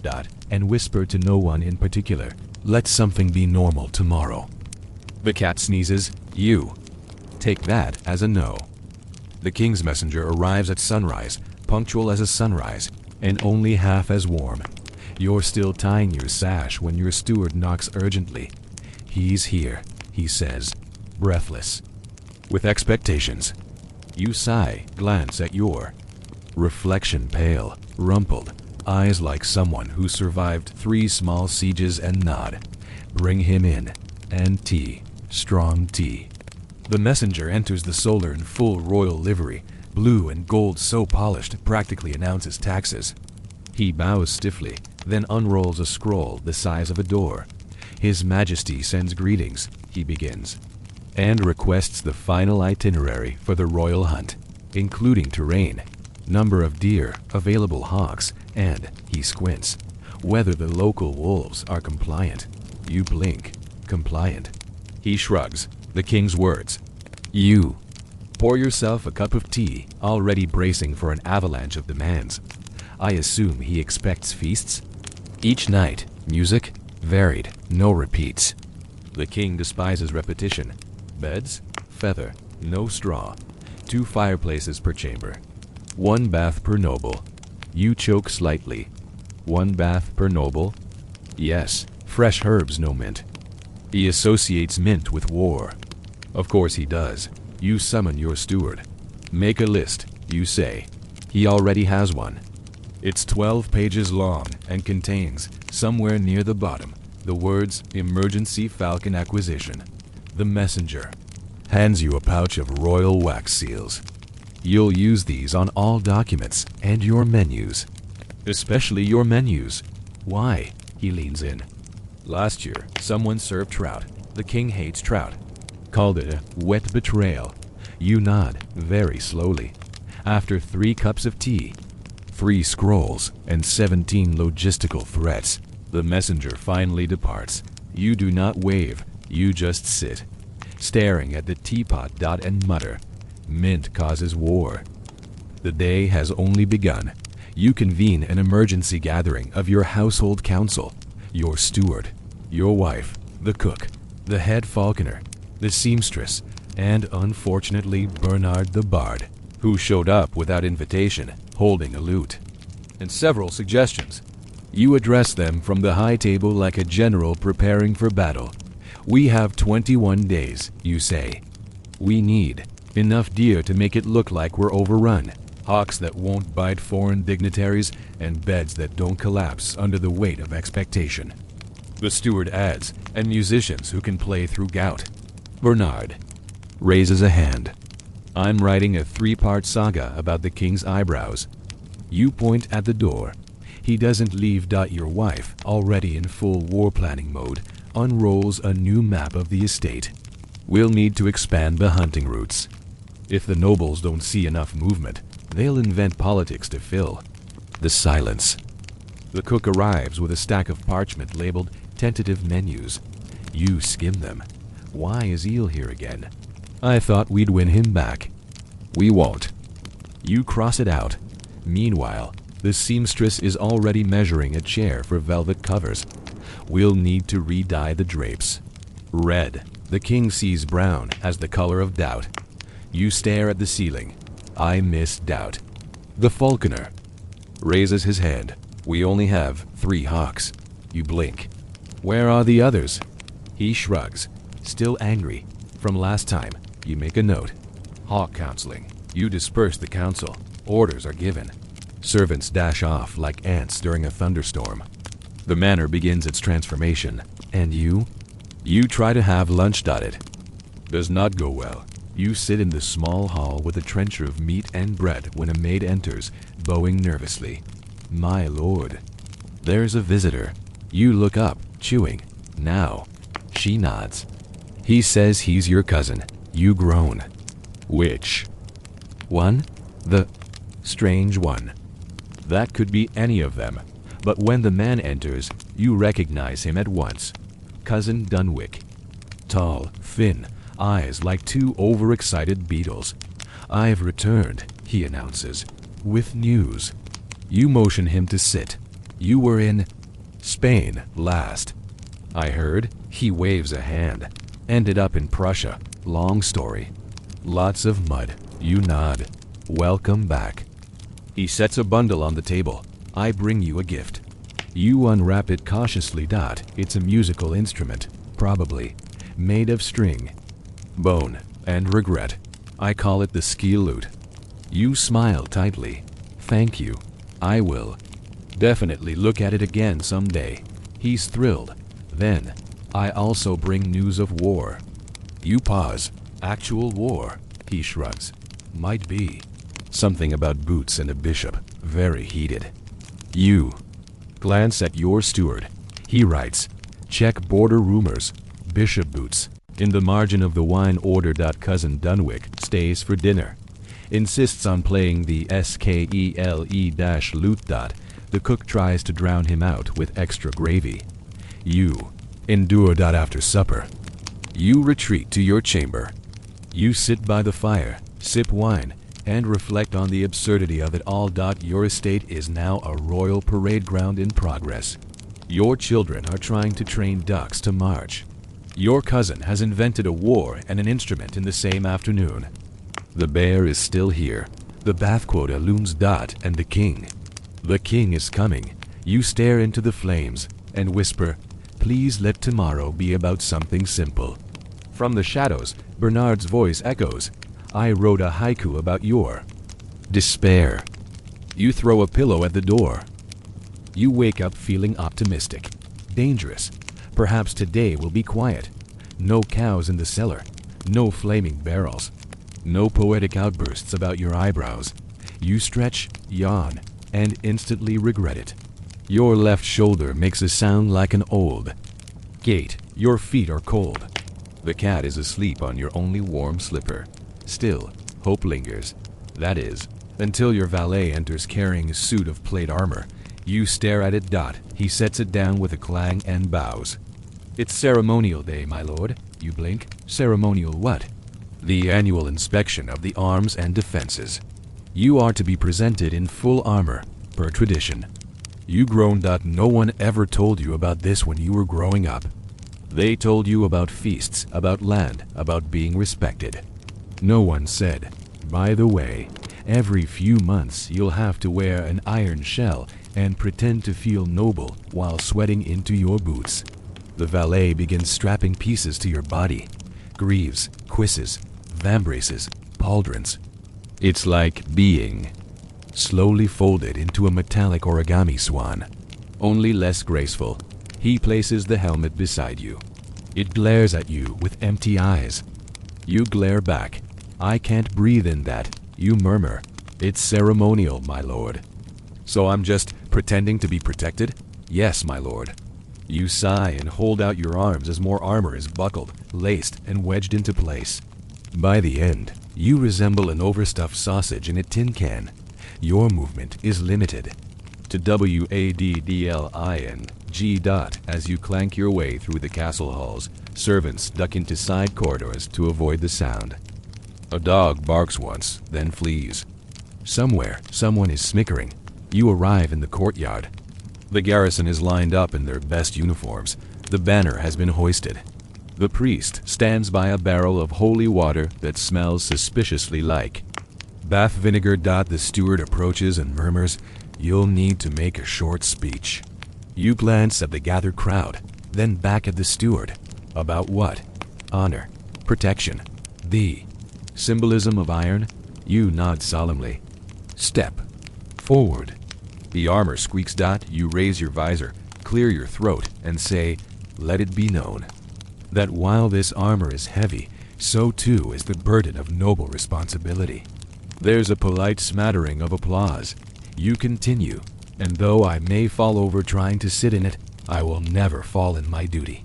Someone near the back claps a bit louder. Encouraged, you end with, "Let this armor be like my leadership, occasionally rusty, but mostly intact." Now they cheer. You try to bow. The helmet slides forward and blocks your vision. You nearly tip over. Dignity threatened, but not lost. After the ceremony, you attempt to remove the armor. It takes 3 men and a stick. You're finally freed. Limbs sore, hair matted, dignity bruised but breathing. You're handed a goblet of wine. You down it like medicine. Just then, your steward returns. "There's an issue in the Great Hall," he says. You groan. "Of course there is." You shuffle to the hall in your linen undershirt and breeches, looking like a noble halfway through molting. Inside, you find your household accountant standing over a pile of scrolls, face pale. "The numbers don't match," he says, waving the scrolls like cursed laundry. "Which numbers?" All of them." He hands you one scroll. It reads, 2 pigs missing, 24 loaves unaccounted. The bear is officially listed as a dependent. You lower the scroll. "The bear is listed as family. She eats better than I do," the accountant whispers. You call for the cook. He enters. "Yes, my lord." "Are we feeding the bear banquets?" He fidgets. "Only on Thursdays." You sigh. "Just feed her less noble." The accountant nods. "And the pigs?" "We don't talk about the pigs." The cook mutters. "Fine." You sign the scroll. At this point, you'd sign a treaty with the rats if it meant fewer numbers. You retreat to the garden for air. The wind is soft. The sky is clear. And for a moment, just one, everything is still. Then the falconer arrives. "My lord," he says, eyes wild. "The hawks are gone." You blink. "Gone where?" "They've boycotted." "You mean escaped?" "No, boycotted. They refuse to fly." You rub your face. "They're birds." "Yes, but very principled birds. Apparently, a new whistle pitch displeased them. Or the bathwater. Or the arrival of Cousin Dunwick, who smells too much like parsnips." You summon Dunwick. "Did you antagonize the hawks?" "I thank them for their service," he says proudly. You dismiss him before the birds hear that. The rest of the afternoon is spent coaxing the hawks back with raw meat, whispered flattery, and 3 progressively worse haikus by Bernard. 1. Hawk returns. The others remain ideologically opposed. You sit at your desk that evening, still sore from the armor, staring at the guest list for the royal hunt. It's long. It's demanding. It's wildly optimistic. You need more blankets, more chairs, fewer cousin-based disasters. Your wife enters quietly, places a hand on your shoulder. "I've reordered the wine," she says, "and moved the fire eaters to day 2. You nod. "Thank you." She leans in. The bear also wrote a complaint. You don't ask. Later, as you fall into bed, aching and absurd. You reflect. You wore armor. You gave a speech. You negotiated with hawks. And somehow, you survived. You whisper. Tomorrow can't possibly be weirder. Outside your window, thunder rumbles, and someone yells, "The geese are back." Of course they are. You jolt upright in bed, blankets tangled around your legs like vines in a tragic forest fable, just in time to hear it again. Shouts, panicked footsteps, and the unmistakable honk honk honk of aggressive geese. Not one, not two, but many, possibly. A platoon. You throw on a robe, shove your feet into slippers. The cat growls but makes room, and shuffle into the hallway. Still half asleep and wholly unprepared, your steward meets you halfway, flustered and feather-dappled. "They've overrun the east courtyard," he says, panting. It's like a siege, my lord." You blink. Who let them in? No one. They returned. Of their own volition. Possibly vengeance. You step outside. And yes, there they are. A full flock of angry, white-feathered creatures pacing like guards in front of your herb garden, squawking at anyone who dares approach. One is standing on a bucket, glaring with a kind of authority that makes you deeply uncomfortable. You squint. That one looks familiar. The steward nods. That's Jeffrey. You glance over. Jeffrey? From the tithe dispute. The emotionally unstable one. Of course. You rub your temples. Nearby, the cook is brandishing a ladle while shouting things like, "Back, demon birds." And not again. The geese don't flinch. "Do we have grain?" You ask. "Already tried," says the steward. They want dignity. Historians still debate the role of geese in medieval households, guard animals, tax offerings, or simply divine punishment in feathery form. You're leaning toward the latter. Eventually, you bribe them away with a trail of berries and half a pie. They march off with a kind of smug coordination that suggests they'll be back. Probably with banners. You return indoors, exhausted, and you haven't even had breakfast. You sit at the table, pick at cold bread, and try to summon joy, or at least clarity. But before the butter hits the crust, your steward enters again. 2. "Things, my lord," he says. You brace yourself. 1. The traveling tax auditor has arrived early. Of course he has. And 2. Your cousin has challenged the bishop to a race. You set down your bread. Let's handle the auditor first. He's already waiting in the solar when you arrive. He wears a hat shaped like a tower and smells like ink and tension. His satchel is overflowing with scrolls. One of them unrolls by itself across the floor. "I've reviewed your ledgers," he says before even sitting. "That was fast. I started last year. I anticipated problems." You sit, and he taps the scroll. "Your hay inventory from last season does not match your stable records." You squint. "Because the horses ate it?" He ignores you. "Also, your wine. Barrels are inconsistent. You reported 35. The cellar shows 31, because 4 were misplaced." Misplaced? One was used as a stool. One fell in the moat. One exploded. He stares at you. You stare back. "Also," he says, "there is no known category for a bear as a dependent. She eats 3 times a day. So does my wife. That doesn't make her a tax write-off." You inhale slowly. "Fine, remove the bear." Too late. The royal office already approved it. You blink. She's officially listed as miscellaneous morale support. You lean back in your chair. Honestly, that's fair. He finishes the audit with 17 more complaints, 9 footnotes, and a warning about excessive cheese. Inventories. You sign what you must. You promise to revise what you won't. He leaves, smiling faintly, which is almost more terrifying than shouting. You pour wine into your teacup. Your steward pokes his head in. Ready for the race? You groan. Outside, a crowd has gathered near the garden path. Your cousin, shirtless for some reason, is stretching theatrically while the bishop, fully robed, stands beside him looking both confused and furious. You wade through the crowd. What is this? Your cousin grins. He said nobles were becoming spiritually weak. I challenged him to a foot race in defense of your honor. You look at the bishop. Did you accept? He adjusts his crozier. I was shamed into it. You sigh. At least do it around the fountain so no one dies. The cook drops a ladle to signal the start. They run. Your cousin darts forward, immediately steps on a rake and tumbles into a bush. The bishop jogs past him with surprising dignity, robes flapping like battle flags. The crowd cheers politely. Your steward whispers, "That went better than I expected." You nod. The rake was new. The bishop wins. Declares it a divine sign. Insists you all attend evening prayer. You agree, because at this point, prayer feels less like ritual and more like strategic damage control. After the service, you walk the garden paths alone. The air is finally cool. The geese are gone, for now. The stars are starting to blink into place. You sit on the stone bench again. And for the first time all day, you breathe until your wife finds you. She sits beside you. "So," she says gently.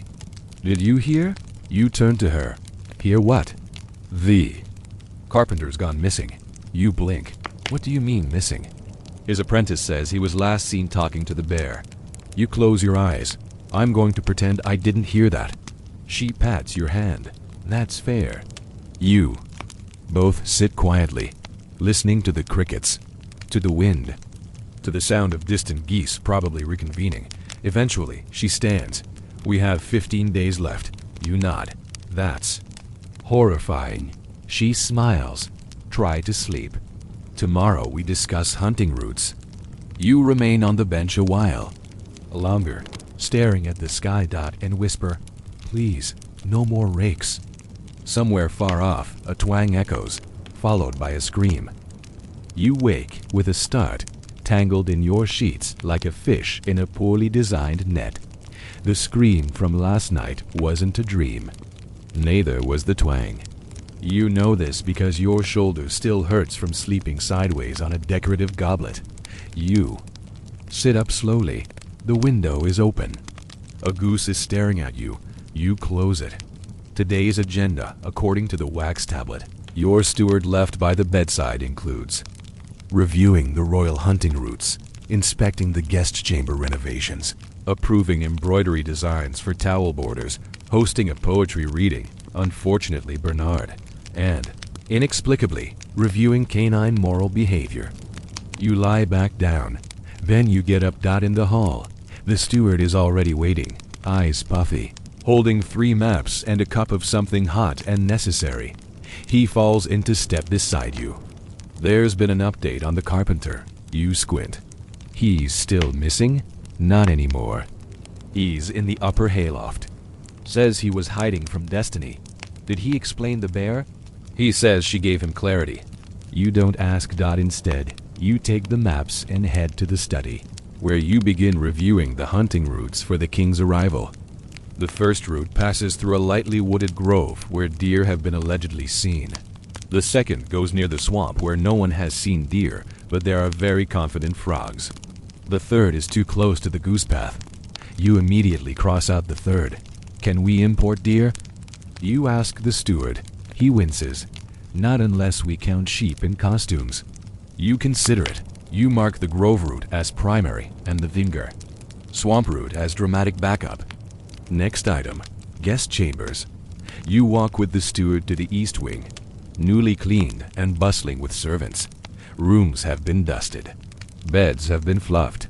Tapestries rehung. Everything smells like linen and mild panic. In one chamber, a maid is ironing pillowcases using a flat rock and focused hatred. In another, Your cousin Dunwich is painting a mural on the wall that no one asked for. What is that? You ask. He beams. An allegory.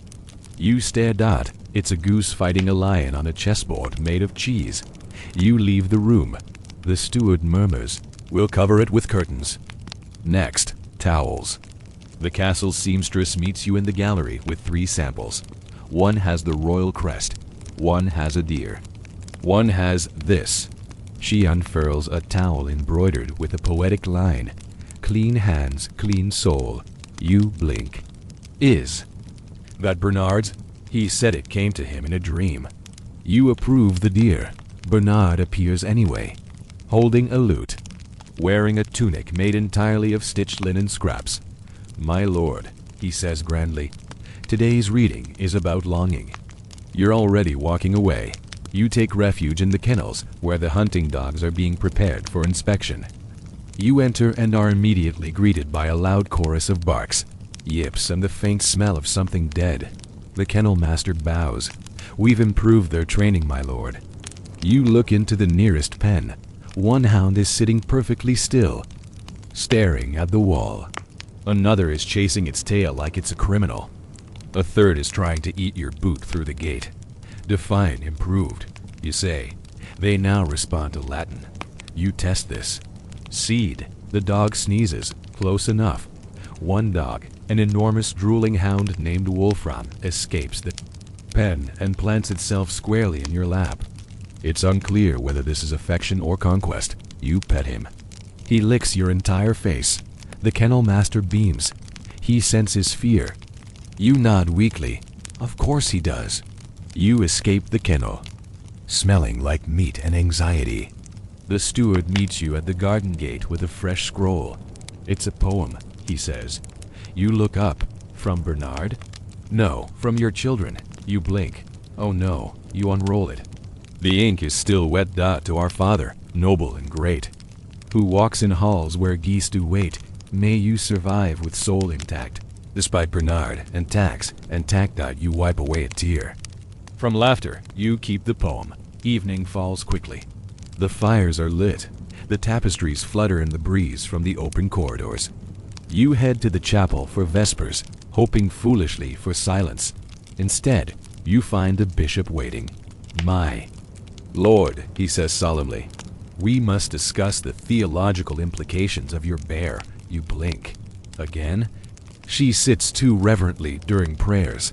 You think about explaining that the bear was probably just warm and sleepy, but decide it's not worth it. You nod sagely. She's seeking. The bishop frowns. She nodded when I mentioned redemption. You promise to investigate her spiritual journey.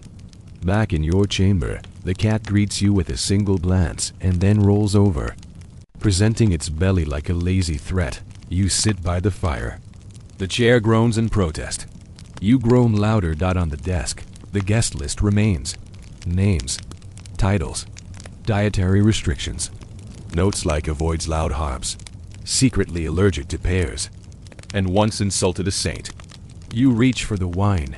You pour. Then you realize your goblet is full of quill tips. You drink from the bottle. As the fire crackles lower, you let your eyes close.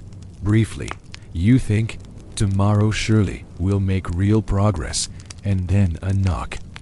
Nervous voice. My lord, the king has sent another messenger. You open one eye. What now? He wants to know if you've composed a poem in his honor. You stare. Then say, very softly, Bernard. Because of course it's his fault. You're not sure how long you sit there, wine in one hand, goblet full of quill bits in the other. Before the steward returns, he doesn't knock. He just enters. Like a man burdened by prophecy. He wants the poem tomorrow, he says. You blink. The king? Yes. About himself? Yes. With what rhyming? Preferably in couplets. You press the goblet to your forehead. It doesn't help. And Bernard? He's already written 5. All unusable. You groan. How unusable. One compares the king's wisdom to moist cheese. You pour more wine. Straight into your mouth. Poetry. You're a lord. You oversee lands, people, geese. You were not meant for this. Yet here, you are, surrounded by scraps of failed verse and increasingly smug servants whispering about syllables and meter. You retire to the study, dragging Bernard with you under the strict agreement that he is not to speak unless spoken to. He immediately speaks. I envision the king's soul as a sapphire gleaming, flawless, impossible to digest. You turn. What? I mean. Ignore that. You do. You sit. Take up a quill dot and begin the slow, excruciating process of writing royal flattery in poetic form. Hours pass. Lines are written, rewritten, burned. You attempt a stanza. O sovereign bold, whose voice commands the reign, whose dinner guests are never served the same. No, terrible. Bernard hums in the background, composing a song about emotional falconry. You throw an inkwell at him. He dodges. Narrowly. You start again. Eventually, after a page and a half of crossed-out disasters, you settle on something passable. To thee, O crown, whose shadow cools the land, whose justice flows like wine from sovereign hand. May hunts be swift, may arrows true descend, and may our hearths thy noble peace defend. You look at it, you hate it, but it rhymes. You seal it with wax, and pray the king reads it while drinking heavily. As dawn approaches, you stagger to bed. Bernard whispers something about metaphors in your ear as you close the chamber door on his face. Sleep is dreamless and short. You wake to chaos. Of course. The wine cellar has flooded. You don't know how. No one knows how. The carpenter says, perhaps. The earth wept for your poetry. You ignore him. Barrels float like lazy boats through the stone chamber. Two servants are trying to catch them with a rake and a broom tied together. A third is wading through the water yelling, "Save the vintage," as if he's in a naval battle. You rescue what you can. Sacrifice what you must. One barrel is labeled peppermint mead. You leave it behind without remorse. Back upstairs. Breakfast is ruined. The eggs are gone. The chickens escaped. Apparently, the falcon opened the co-op door. Your steward reads the report with the same look he used to reserve for tax discrepancies. We have 12 days left. He says, 12 days and no eggs. You reply. The cook enters, flour in his eyebrows. We've begun drying goose meat in case we run out of venison. You say nothing, because what can you say? You take the children for a walk to escape. They insist on training the cat for the royal parade. You try to explain that the cat has no interest in public performance. They hand it a banner. The cat hisses. Your son declares this a promising start. After lunch, which is mostly dried pears and moral despair, you review the embroidery for the king's ceremonial cloak. The seamstress has included a deer, a sunburst, and a Latin phrase that no one can quite translate. You call the priest. He squints at the stitching. This says, "May your elbows remain warm in winter." You nod. Perfect. Back in the hall, Cousin Dunwick is staging a mock hunt using chickens, a wooden spear, and Bernard playing the role of the forest. You step outside instead. In the courtyard, a new tent has been erected. You ask what it's for. The geese, says the steward. You nod. Inside the tent, the geese are lined up like military recruits. One is wearing a ribbon. You're told his name is now Sir Beakerton. You don't ask. You just walk away. As evening comes, the castle lights glow warmly. For once, there's no fire, no duel, no weeping poet. You sit in the high chair at the table and allow yourself a moment of fragile peace. The poem is done. The cellar is drying. The bear hasn't eaten anyone this week. The geese are organized. And then your wife leans over and whispers, "The king has sent word again." You close your eyes. What now? He wants a song as well. You stare at the wall. "I'll kill Bernard," you say softly. "No," she murmurs. "We'll exile him with flair." You nod. Tomorrow, you'll handle it. Tonight, you drink the remaining wine and watch the flames dance. And think. 10 more days. 10 more. You might even make it, unless the cat joins the rebellion. You rise before the bell. Not by choice. By rooster. And not the normal kind. The loud, proud, operatic morning rooster that crows like it's announcing Judgment Day. This one is Bernard's rooster, trained to crow in harmony with his lute. They perform together. Every morning for you. You lie in bed, fists clenched, eyes open, staring at the ceiling where a tiny crack resembles your will to live. The door creaks open. Your steward stands there holding a tray and wearing an expression best described as pre-apology. Bread, he offers, slightly warm. From the side, not attacked by mice. You accept it with suspicion. He clears his throat. The king's messenger arrived. Again. You sigh. Please don't say song. He says, a lute arrangement. You stand up so fast your cat falls off the blanket. Where's Bernard? You ask. He's in the west garden, tuning. You march there in your nightshirt. Bernard greets you with a flourish and a string snap. Ah, my muse approaches. No, you say. Your landlord approaches. He launches into something with 3 chords, no rhythm, and far too much eye contact. You stop him. The song must be about the king. It must be good. And it must not include the phrase moist radiance. He gasps. But that was the chorus. You place a coin pouch in his hand. Try again, quietly. He nods, suddenly solemn. For art. For my sanity. Back inside, the great hall is being transformed for banner review. Apparently, each noble house must present a banner to greet the king's procession. Your cousin Dunwick has made 5. They all involve dramatic geese. You approve the least offensive one: white goose, crossed antlers, crimson background. The steward raises an eyebrow. That's the one that bit the mayor. You nod. It's symbolic. While banners are being arranged, the castle's herbalist requests an audience. She is holding a bundle of herbs, a pot of something smoking gently, and what appears to be a new hat made of moss. You allow her in. My lord, she says, we have a problem with the healing salves. You blink. They're not healing? No, they are, she replies. Too well. People have stopped pretending to be injured to avoid chores. You stare. The system, she says, is collapsing. She places a jar on your desk. This.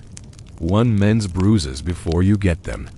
You roll up your sleeve and apply it experimentally. She gasps. You've just made history. You nod. Also, my arm is very warm. She departs, promising to document everything and name a leaf after. You go to the kitchens, where the head cook is wrestling with the concept of dessert sculpture for the king, she says, gesturing at a lumpy shape of honeyed dough. A centerpiece. You squint. Is that honey? She blushes. It was supposed to be a lion. You nod slowly. Perhaps add a mane. You move on to the supply wagons where goods are being inventoried for the royal welcome. Dried fruit, spices, fine wine, silk napkins, and peculiarly 25 carved wooden spoons. You ask. The steward explains. Each spoon is blessed by the bishop. You don't ask further. Midday, the children burst into the hall, breathless. Father. The goose knight has learned to bow. You follow them to the courtyard. Sure enough, Sir Beakerton now sporting a makeshift helmet fashioned from a tin cup bows deeply when your daughter raises a tiny trumpet. You clap. Because at this point, why not? You return to your chamber only to find a freshly composed song on your pillow. You rate it. You regret it. The title, King of Bread in STORMLIGHT. You find Bernard sitting on the stairs humming tunelessly. This is unlistenable. You say. He beams. Thank you. No, that's not a compliment. I see. He nods. Would it help if I added flutes? You exhale. Let me be clear. No wind instruments. No dramatic pauses. No vocal solos where you whisper the word glory like it's a secret. He frowns. You're describing my entire process. Then destroy your process. He agrees reluctantly to revise. The bishop finds you next. He wants to discuss the arrival blessings.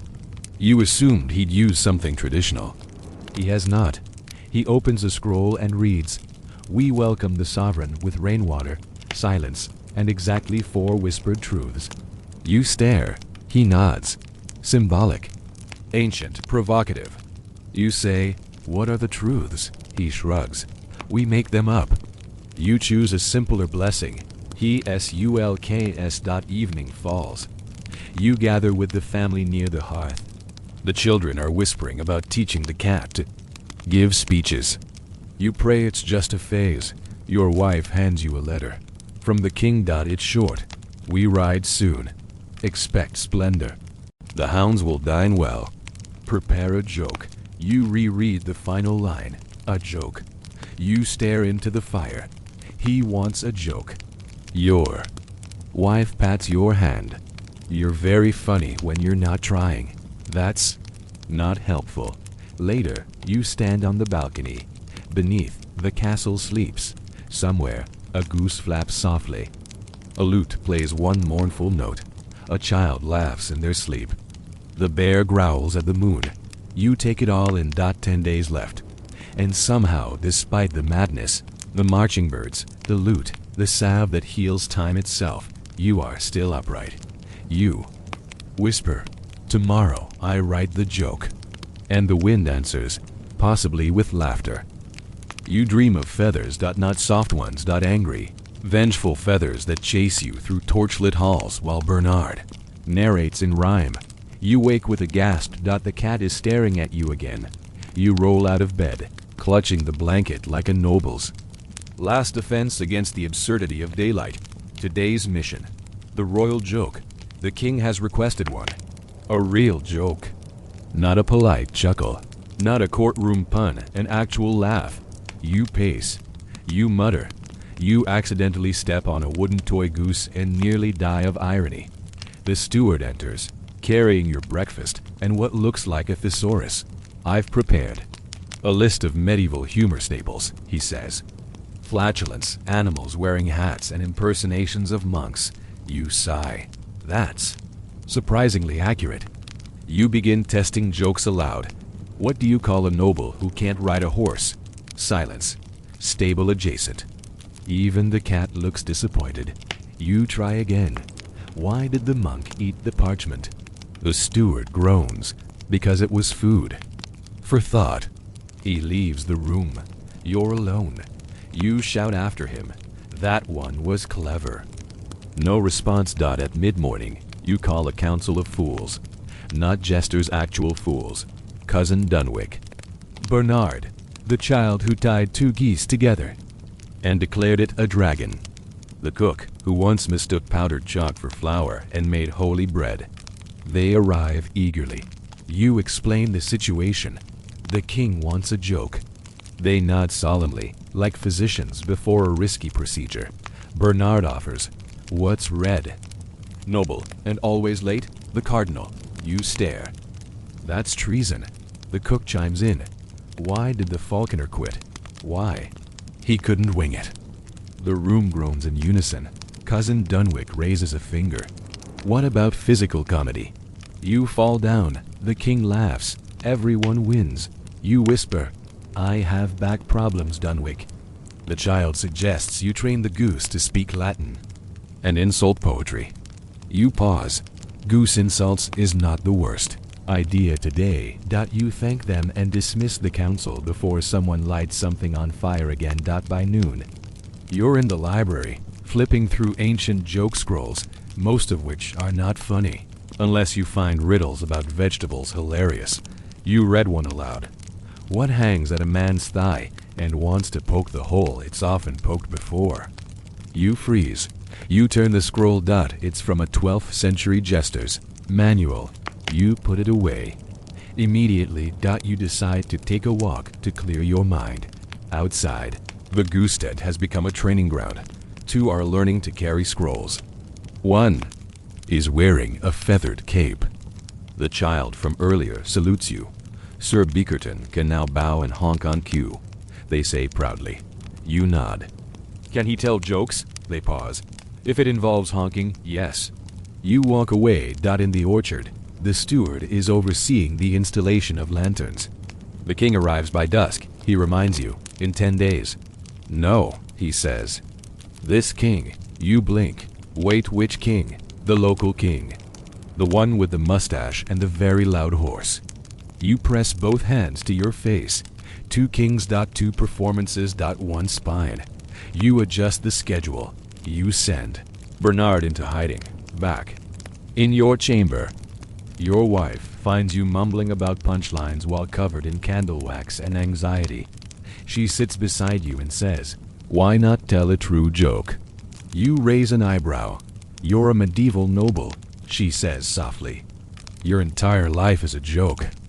You burst out laughing, and there it is. The joke. You write it down. Why don't nobles need jesters? Because we live the punchline. Simple, dry, slightly self-deprecating, and, most importantly, safe. You rehearse it in front of the mirror. You even add a slight eyebrow lift for flair. The cat blinks slowly. Possibly approval. Evening approaches. You descend to the dining hall where preparations are underway for tonight's feast, not for the visiting king, but for the visiting royal inspectors, a small group of functionaries sent to assess nobility and general splendor. In short, judges with wigs and clipboards. They arrive on muddy horses, wear long faces, and ask questions like, how many windows receive morning light? And when was the last goose uprising? You serve them honey duck, roast apples, and a decorative tart shaped like a lyre. One remarks that it's ambitiously crusted. You take it as a compliment. During dessert, they request entertainment. You consider Bernard. But he's still in hiding. So you rise. Deliver your newly forged joke. Why don't nobles need jesters? Because we live the punchline. There's a pause. Then, to your utter astonishment, laughter. Polite, careful, bureaucratic laughter. But laughter nonetheless. The inspectors scribble notes. One mouths the word witty. You sit down with a sigh of relief so intense your chair creaks in. Agreement. Later that night, you retreat to your chamber and collapse into bed. Today, you face the hardest test of all, humor. And you didn't trip, stutter, or let Bernard sing as the candlelight fades. You whisper, "We live the punchline." And the cat purrs. Which, frankly, feels like applause. You awaken to silence. Not peace silence. The kind of hush that only settles when something is terribly, spectacularly wrong. No rooster, no lute, no screaming child declaring a goose emperor. Just air. Still, suspicious. You sit up. The cat blinks at you, tail twitching. Then, there it is. A single distant shriek. You throw on a tunic, grab your boots, and march into the hallway like a man preparing to wrestle a nightmare. In the courtyard, it becomes clear. The bear is gone. The cage is open. The guards are missing. The geese are clustered in tight formation, visibly on edge. Sir Beakerton has lost his ribbon. You find your steward already there, face pale, holding a piece of rope. The knot was untied, he says softly. On purpose. You nod grimly. Sabotage. Your mind races. Who would unleash a bear just days before the royal visit? The answer appears in the form of Lord Mowlin, your local rival and connoisseur of petty sabotage. He appears behind the stable like a shadow that smells faintly of damp wool. Lovely morning, he says. You narrow your eyes. A shame about the bear. He shrugs. Wild beasts are unpredictable. I suppose they are, you reply, especially when certain lords send mysterious messengers into my woods at night. He offers an exaggerated smile. Perhaps the bear simply wanted a walk. You mentally add him to your list of people who should never be left alone near ropes, matches, or Bernard. You dispatch riders immediately. Find the bear, gently. Meanwhile, you have guests. Not kings this time. Merchants. They arrive in a procession of creaky wagons. hoping to sell exotic goods for the feast, saffron, silks, candied eels, and something labeled giraffe dust, which you choose not to inquire about. One presents a gift, a dancing puppet carved to look like a knight. He pulls a string and the puppet flails violently, knocks over a lantern, and nearly sets a tapestry on fire. You nod politely. Charming. You purchase honey, dates, and a strange fruit that looks like it's already planning to ferment. As the merchants unpack, your children arrive breathless. The falcon's missing. You rub your face. The bear, now the falcon. You send Bernard to climb the towers and look for it. You hope he falls only slightly. By midday, there's news. The bear has been spotted. Not in the woods. Not near the well. In the chapel. You arrive to find two priests perched atop the altar like terrified gargoyles. The bear is peacefully curled beneath the stained glass window. A small child has named him Gregory. You assess the situation. Is anyone hurt? No, one priest squeaks. He's listening to the sermon. The bear looks up, yawns, and scratches its side. You send for dried figs and lead Gregory back to his pen with the calm authority of a man who knows. Longer questions anything. The bear's home. The falcon, however, is not. You gather the family for dinner. Cousin Dunwich is dressed as a goose again. Bernard, from the rafters, calls out, "I have found the falcon." You look up. He points dramatically toward a wooden beam. The falcon perches there, regally unimpressed. Bernard attempts to coax it down by whistling a tune that somehow includes both yodeling and humming. It does not work. Eventually, the falcon descends of its own accord and lands on your shoulder. Everyone applauds. You say, "Let this be a lesson to us all." They ask, "What lesson?" You shrug. That falcon's answer to no one. That evening, you finally sit. Truly sit. No messenger. No fire. No bear licking the bishop. Just quiet. Your wife brings you a letter from the king.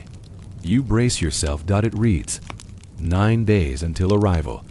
Please ensure a harpsichord is present. I detest bagpipes. You lower the parchment slowly.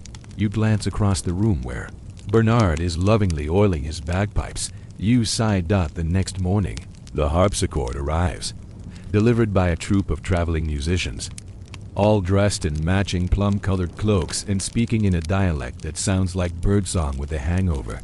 They set up in the grand hall and immediately begin rehearsing. Loudly. Every note ends in a flourish, like each key is being insulted. You rub your temples. The steward leans in. Shall the first ask them to tone it down? You shake your head. No. Let them flourish. Maybe they'll exhaust themselves. You step outside. The sky is warm. The grass smells like damp parchment. And for the first time in days, you allow yourself to breathe. Then you see it.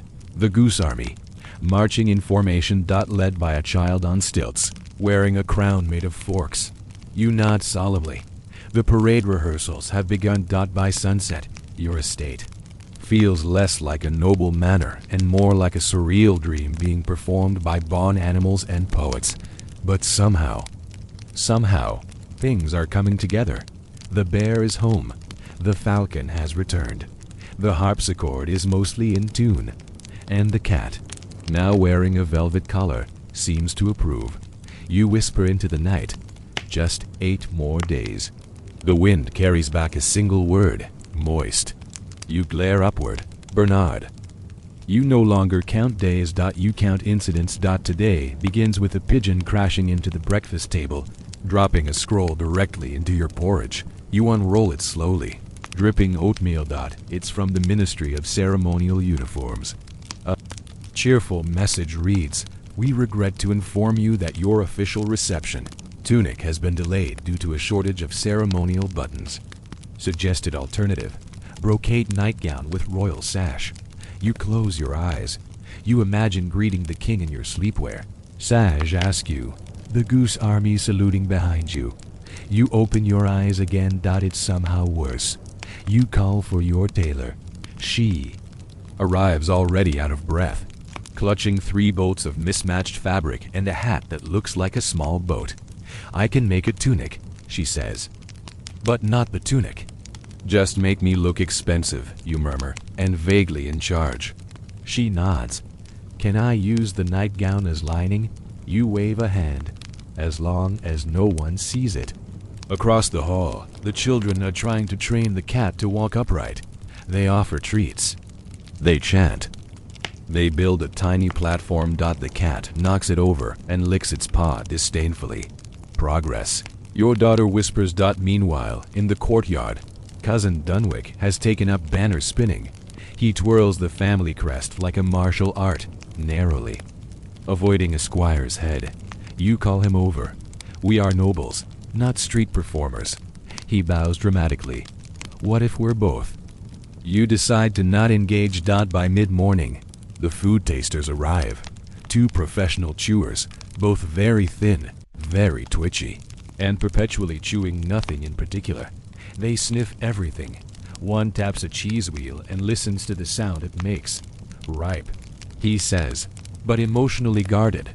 You leave them to their art. In the great hall, the steward is practicing your speech delivery for the king. He reads aloud your prepared lines while standing on a small dais. You stop him. You're using the wrong tone. What tone is correct? You demonstrate. Noble, warm, a little bored, but not so bored it becomes sarcastic. He nods. Ah, the voice of someone both proud and severely underrested. Exactly. He resumes, now sounding like a man hosting. A dinner party during a thunderstorm. You approve. In the gardens, the herbalist is conducting experiments again. You find her holding up a bottle of luminous purple fluid. "This," she says, "makes snails sprint." She pours a drop. A snail zips 2 inches in under a second. You blink. She adds, "possibly unsafe for horses." Noted. She offers a separate tonic to reduce panic before royal visits. You accept it. Sip cautiously. It tastes like sadness mixed with mint. By afternoon, there's a commotion by the fountain. A bard has arrived. Uninvited. Dressed in black, silk and despair, with a lute tuned permanently to minor chords. He begins a ballad entitled "Ode to a Goose I Couldn't Love." You stop him after 2 verses. "Who sent you?" He shrugs. "My own heartbreak." You send him to entertain the bear. He seems delighted. Elsewhere, Bernard is rehearsing again, not with the bagpipes, thank heaven, but with an instrument you don't recognize. It sounds like a goose being politely interrogated. You confront him. He beams. "It's a sham, historically accurate." "It's historically terrible," he ponders. "Would you prefer recorder?" You walk away. By early evening, the harpsichord ensemble requests a private audience. You sit in your chair, steeling yourself. They present a revised welcome fanfare. The lead harpsichordist clears his throat and begins, pounding keys like a chicken tap dancing on porcelain. It's fast. It's complicated. It sounds like noble distress. You ask gently, "Is it meant to sound like that?" He smiles. "It tells a story." "Of what?" He whispers, "The inevitability of fate." You nod. "Good. Just keep it under 4 minutes." As the sun sets, you retreat to your study. You find a fresh parchment on your desk. More lyrics. Bernard again. You read aloud. "O noble soul of splendor pure, thy goose shall honk forevermore." You write in the margin, "Never speak this near the king." Then you fold it into a swan and float it down the hallway. The bishop arrives late, smelling of beeswax and ambition. He wants to finalize the ritual of the guesting candle. You had no idea there was such a thing. He explains, "We light a special candle as the king enters, symbolizes welcome and warmth, and that we know how fire works." You sigh. "Fine, 1 candle. Just don't chant at him." He looks disappointed. You promise he can chant at the banquet. He looks slightly less disappointed. Finally, at night, you walk the castle one last time. The banners are raised. The harpsichord is dusted. The bear is humming. deeply and contentedly, even. The falcon seems meditative. You sit at the highest balcony. From there, you see it all, the faint torchlight of the guards, the mist on the hills, the calm before the chaos. 8 days remain, but something is shifting. The madness has stopped. Feeling like madness. It feels like momentum. Like something very old, very absurd, and somehow very real. You whisper to yourself, "We're getting there." And from the shadows, the cat purrs.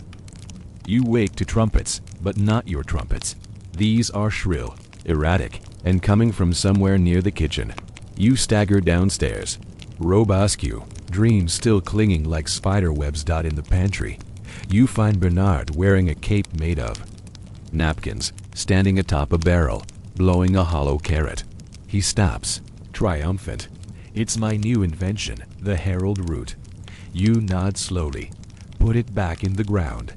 Outside, the courtyard is buzzing. 8 days has turned to 7, and somehow that feels twice as short. Servants scurry, stable hands polish things that have never needed polish, and the geese are now wearing tiny matching cloaks. The child general salutes you. Sir Beakerton has learned to curtsy. You salute back. The steward informs you that envoys from another noble house have arrived unannounced. They claim to be observers. You frown. Spies, then. He smiles tightly. Observers. You meet them in the East Chamber. 4 of them, each more self-important than the last. They sip wine like it insults them. One remarks, "We were surprised to find your bear still intact." Another says, "You know, most noble homes don't train geese." You smile serenely. "Yes, well, most noble homes also burn down more often." They do not laugh. You offer a tour, mostly to keep them from snooping on the pantry, where Bernard stores his homemade wind instruments.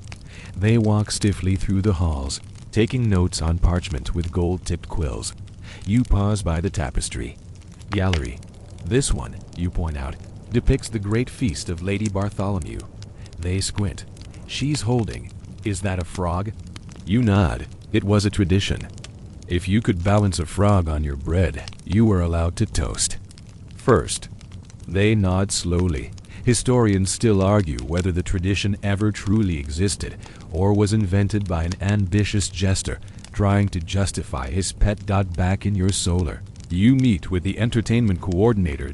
She has arrived with a cart full of options. Acrobats who juggle flaming goose eggs, not real. Allegedly, a puppet troupe reenacting the history of mud. A one-man band who performs entirely using brass kitchenware. You pause at the last. Does he take requests? Only for the sound of regret. Tempting.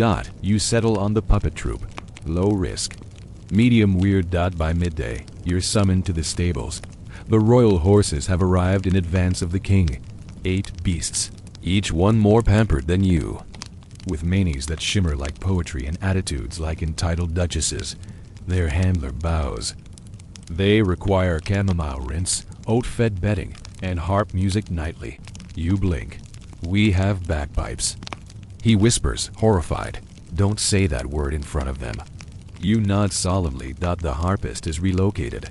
That afternoon, a philosopher visits. She's writing a treatise titled "Why Nobility Sleeps Poorly" and wants to observe your routine. You ask, "Do I get a chapter?" She says, "You are the chapter." You lead her through your day. She takes notes as you mediate between the falconer and the baker. Long story involving breadcrumbs and talons. Diffuse an argument about whether decorative turnips are edible. They are not, and field a question from your child about whether they can knight a goose. You say, "Only if it takes the vow seriously." The philosopher nods, rich with metaphor. By the evening, she departs with a full scroll and the vague air of someone who has just seen the universe wink at them. You decide to sit in the bath. For once, no one knocks. Steam rises. You close your eyes. Then the door creaks. It's Bernard. With a scroll. "Urgent poem delivery," he whispers. You hold up a wet hand. "If it rhymes with moist, I will throw this soap." He reads, The king shall come. The goose shall rise. Prepare the cheese and mop the skies. You sigh. You take the scroll, roll it tight, and float it gently in the bathwater. It spins like a little boat of chaos. Later, you visit the kitchens. The cook is spiraling. The pudding is too philosophical. You blink. It collapses under the weight of its own meaning. She cries. You taste it. It's fine. You suggest adding honey. She nods. Sweeten the existential dread, of course. You return to the great hall. The banners have been replaced. The old ones were too absorbent looking. The new ones are stiff, gold-trimmed, and slightly threatening. One has a goose on it. You pretend not to notice. As night falls, you conduct your nightly ritual, checking the bear, the falcon, the harpsichord, and the cat. All are where they should be. You light the guesting candle just to test it. It smells faintly of cinnamon and ancestral anxiety. Perfect. You pause outside the children's room. Laughter. A song about potatoes. The cat meows a response. Inside, they are rehearsing a small performance they plan to gift the king. You ask gently, does it involve flames? They shake their heads. Does it involve any animal speaking? Pause. It's implied, your youngest says. You sigh. We'll run through it tomorrow. You kiss them goodnight, then stand in the hall a moment longer, just listening. In your own chamber. The tailor has left your provisional tunic. It is resplendent. It also jingles slightly when you move. You shrug. You'll own it. 7 days remain. A week. But the gears are turning. The halls are warm with purpose. You open the window. A breeze slips in, carrying a distant tune. Probably Bernard's carrot trumpet again. Still, you smile, because somehow, absurdly, you're ready. You wake with the distinct sense that something is watching you. You open one eye. It's the big cat. Wearing a tiny crown. You whisper, I'm not ready for your monarchy today, and roll out of bed. Outside, dawn filters through the window in those syrupy medieval beams that make everything look slightly haunted. The harpsichord is already playing in the hall downstairs. You pray it's a rehearsal and not a ghost with musical tendencies. As you dress, still jingling slightly thanks to your ceremonial tunic, you review the day's itinerary. Final parade rehearsal, kitchen inspection, bishop consultation, children's performance review, and, oh yes, the arrival of the royal hair envoy, because apparently, kings don't travel without a designated hair consultant. The steward meets you mid-hallway. They've arrived early. He says, you sigh. Of course they have. You find the hair envoy in the East Salon, surrounded by combs, oils, and 2 assistants brushing each other silently. He greets you with a bow so deep you worry he'll pull a muscle. His Majesty prefers styles that suggest both might and moral clarity, he says, looking at your curls with undisguised concern. You nod. I was going for lives near livestock. He doesn't laugh. You sit. He begins brushing. He applies a pomade that smells like time and subtle judgment. You ask, how long will this take? He replies, how long do you want the kingdom to last? Elsewhere, the parade rehearsal has begun. You watch from the balcony, sipping something herbal and confusing. The Goose Army is in formation, led by Sir Beakerton, who now wears a miniature silver helmet. A group of dancers follows, twirling with an alarming number of ribbons. Then comes the puppet troupe with their mud history narrative. A puppet loudly proclaims, "We are but earth with emotions." You nod approvingly. That's the right level of existential panic. Suddenly, a wheel falls off one of the decorative wagons. It rolls dramatically into the fish pond. You hear someone yell, "It's part of the show." You mutter, "It better be." Inside, the kitchen inspection is underway. You step in to find the cook calmly weeping into a pot of broth. It's just, "This stew doesn't scream dignity," she says. You taste it. It tastes like safety. Make. It scream humble confidence. You advise. The cook blinks, then nods. A sous chef throws herbs like confetti. Progress. Next. You visit the bishop. He's in the chapel, adjusting candles and humming suspiciously. I'm worried you'll chant. Too aggressively, you say. He raises an eyebrow.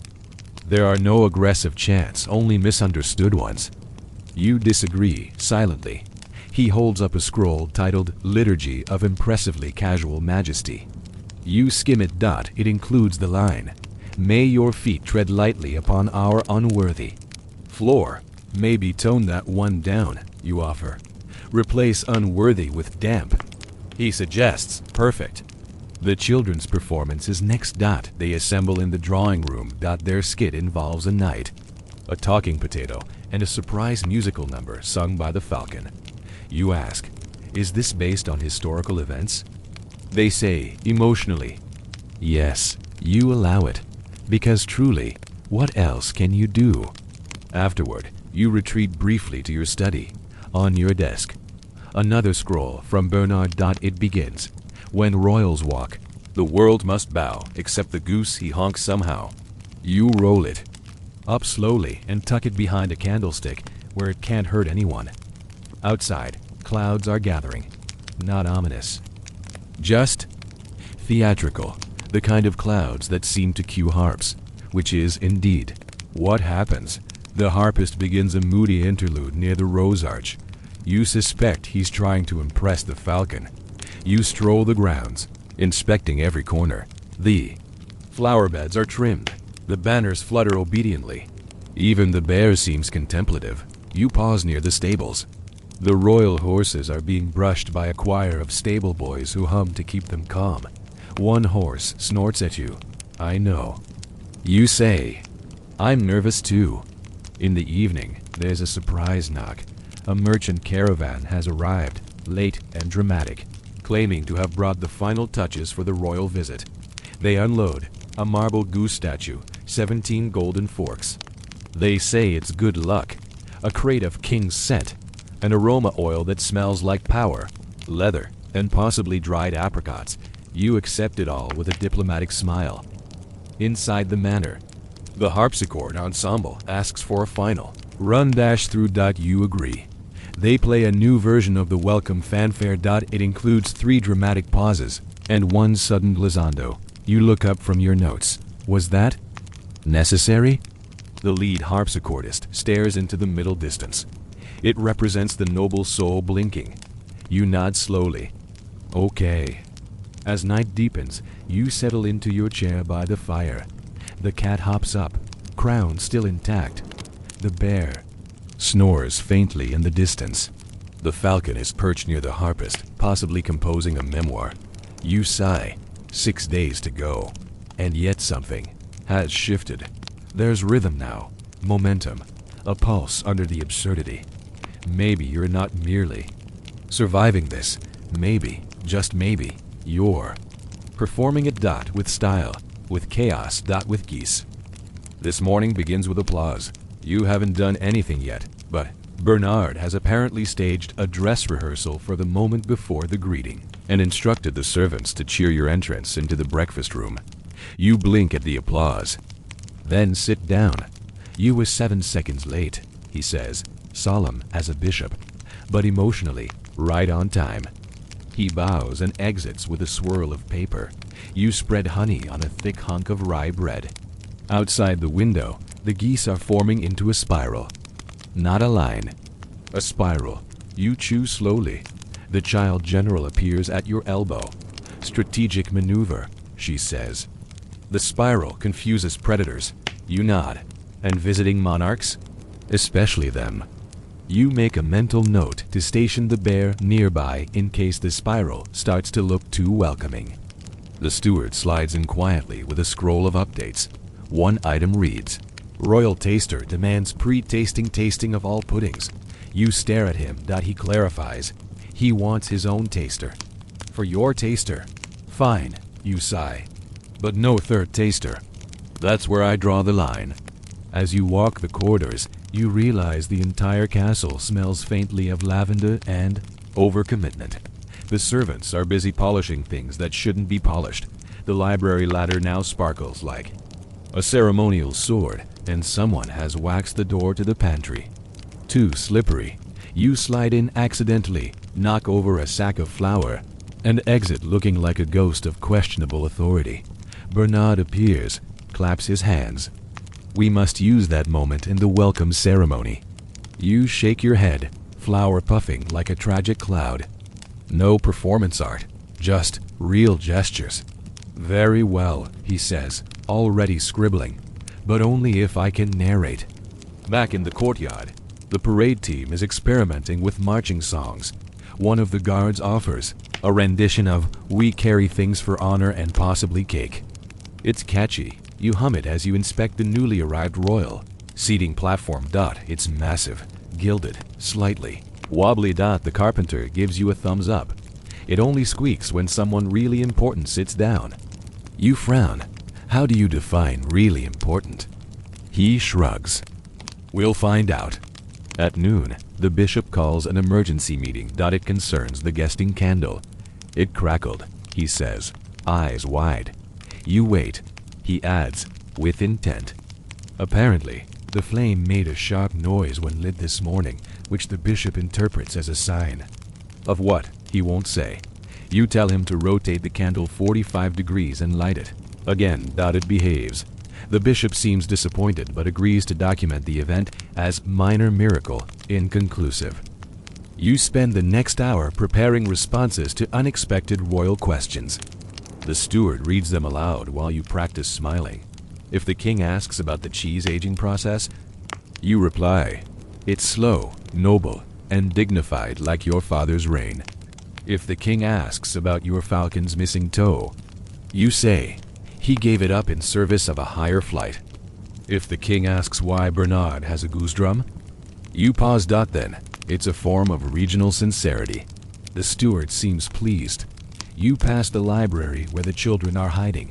They whisper from behind. Shelves, you whisper back. They pass you a tiny scroll with a wax seal shaped like a potato. You open it. Inside, a drawing of the family bear, cat, falcon, you, the children, the goose general all holding hands. You tuck it into your sleeve. In the east garden, the florist is struggling with the royal centerpiece. Too many lily, not enough. Narrative. She wants to shape it like the family crest. You suggest shaping it like calm competence. She says that's harder. Eventually, you agree on a gentle arch of sage, rosemary, and a single rose in the center. It smells like memory, she says. You smile. As the sun dips, a storm begins teasing the horizon. Not heavy, just wind, curling through the halls and lifting tapestries like ghosts exhaling. The falcon senses it.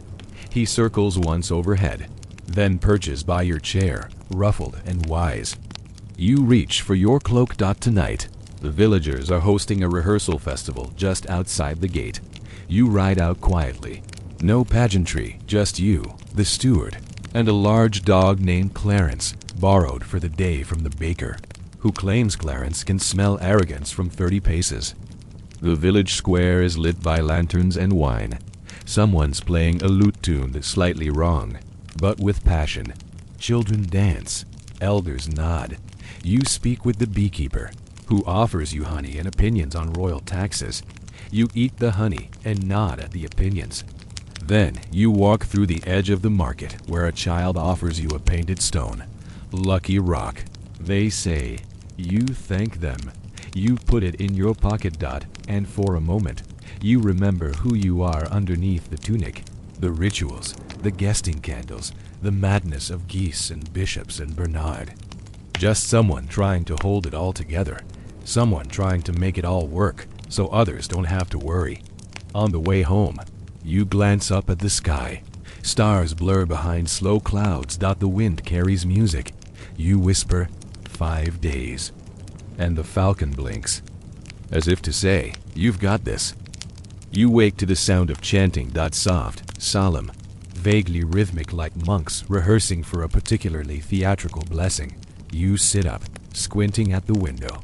The sky is still pale, as if the sun hasn't decided whether it's worth showing up today.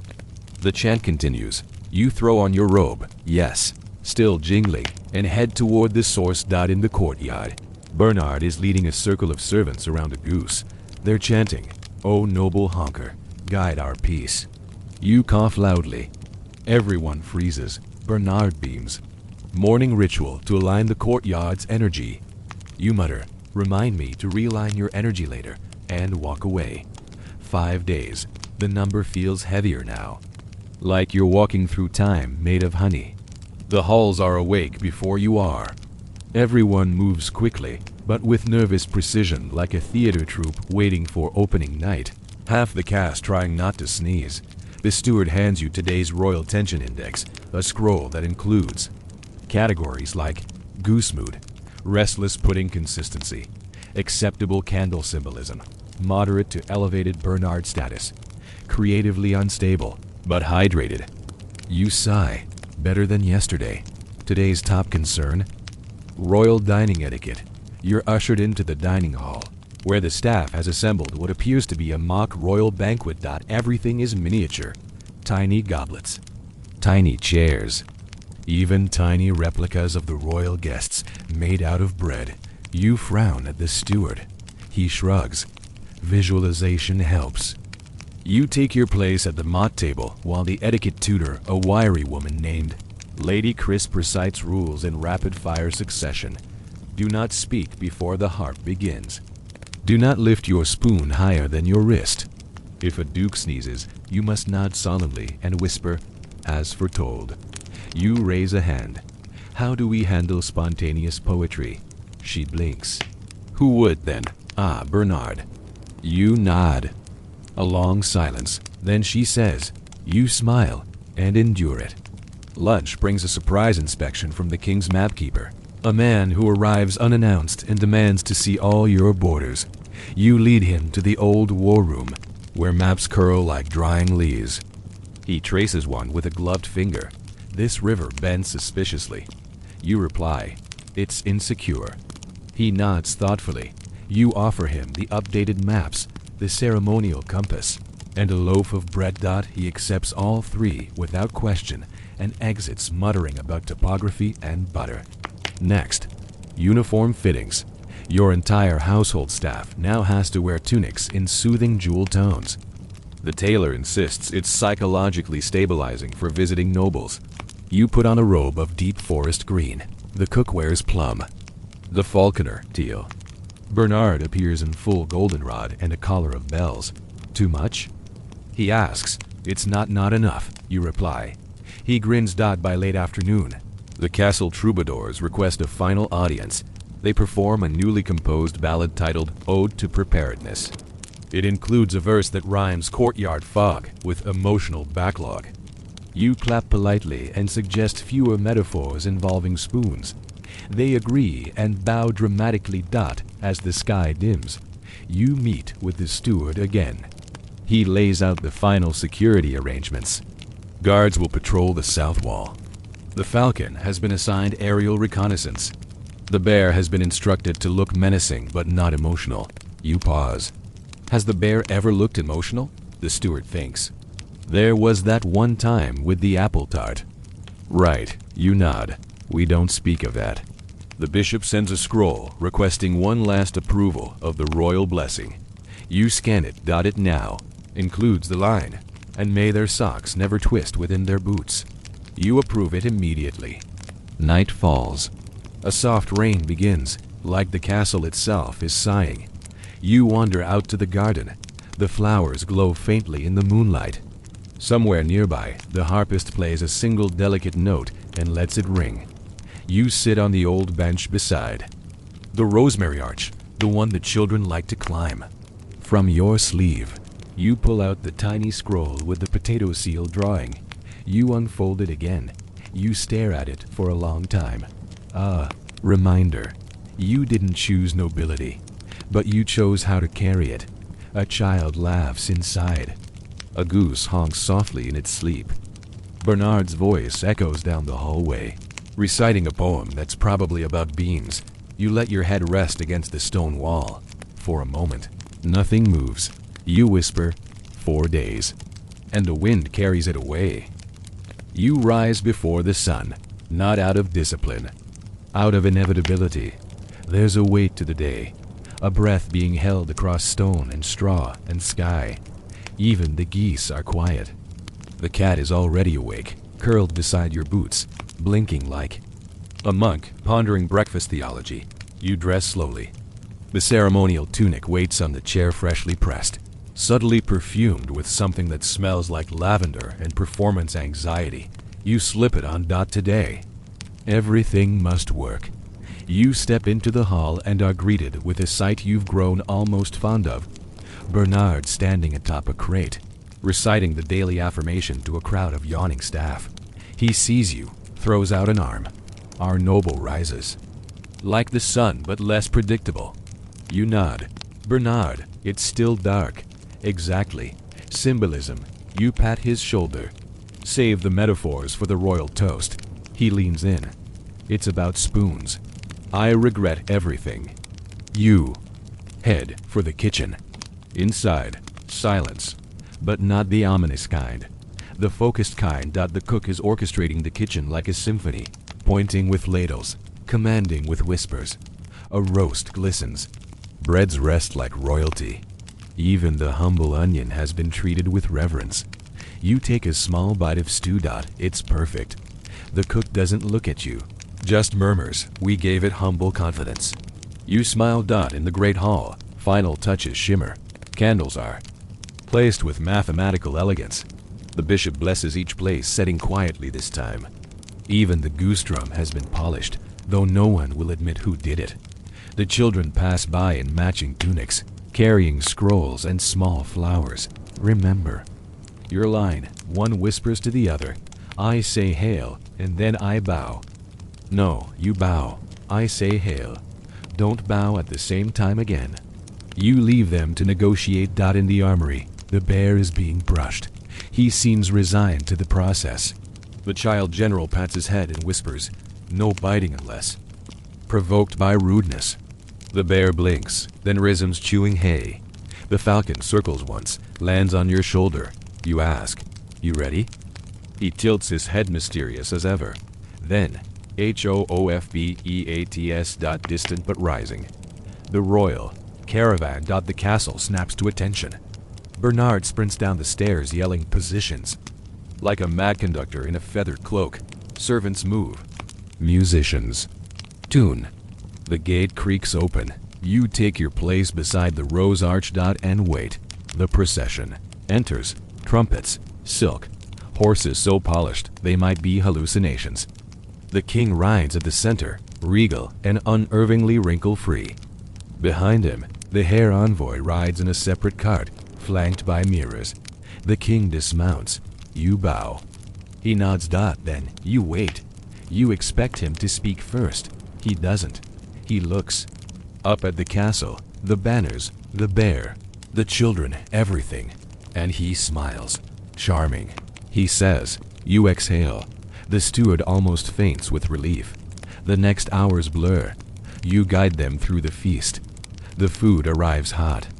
The harpist plays only once per speech. The falcon performs a surprise mid-meal flight that earns applause. The children's play begins. The talking potato makes a strong debut. The bear forgets his cue but improvises with dramatic chewing. Even Bernard's poem earns a chuckle from the king. No less. Then, the toast. You stand. The room quiets. You raise your cup. You speak. Not from script, but from the week. This whirlwind of geese and scrolls and flower clouds and hearts. 2. All who hold impossible things together so others may sleep soundly. To those who forget their own titles while tending the dreams of others. To the noble and the quietly noble. A pause. Then, a murmur of approval. Then, a rising cheer. Later, as the stars return and the feast slows, the king pulls you aside. You've done well, he says. You wear chaos like a crown. You grin. It suits the tunic. He nods. Thoughtful. Then, your goose spiral confused my guards. You reply, that was the goal. He laughs. When the final guest retires. When the harpist plucks the last sigh from his strings. You walk once more through the courtyard. The banners flap tired but proud. The cat walks beside you. You whisper to no one and everything. One day. And you mean it. You made it one day. Through madness. Through metaphors. Through flower. And yes, through. Bernard, that's enough. That's more than enough. Now the castle is still. The laughter fades. The stars have scattered like breadcrumbs across a velvet sky. In the quiet, only small sounds remain. The crackle of a low fire, the whisper of wind against shuttered windows, the familiar creak of old wood exhaling. You settle in, sinking into the softness of your blanket, the warmth curling around your shoulders like an old friend. The air holds a hush now, as if the day itself has been folded away and stored neatly on a shelf.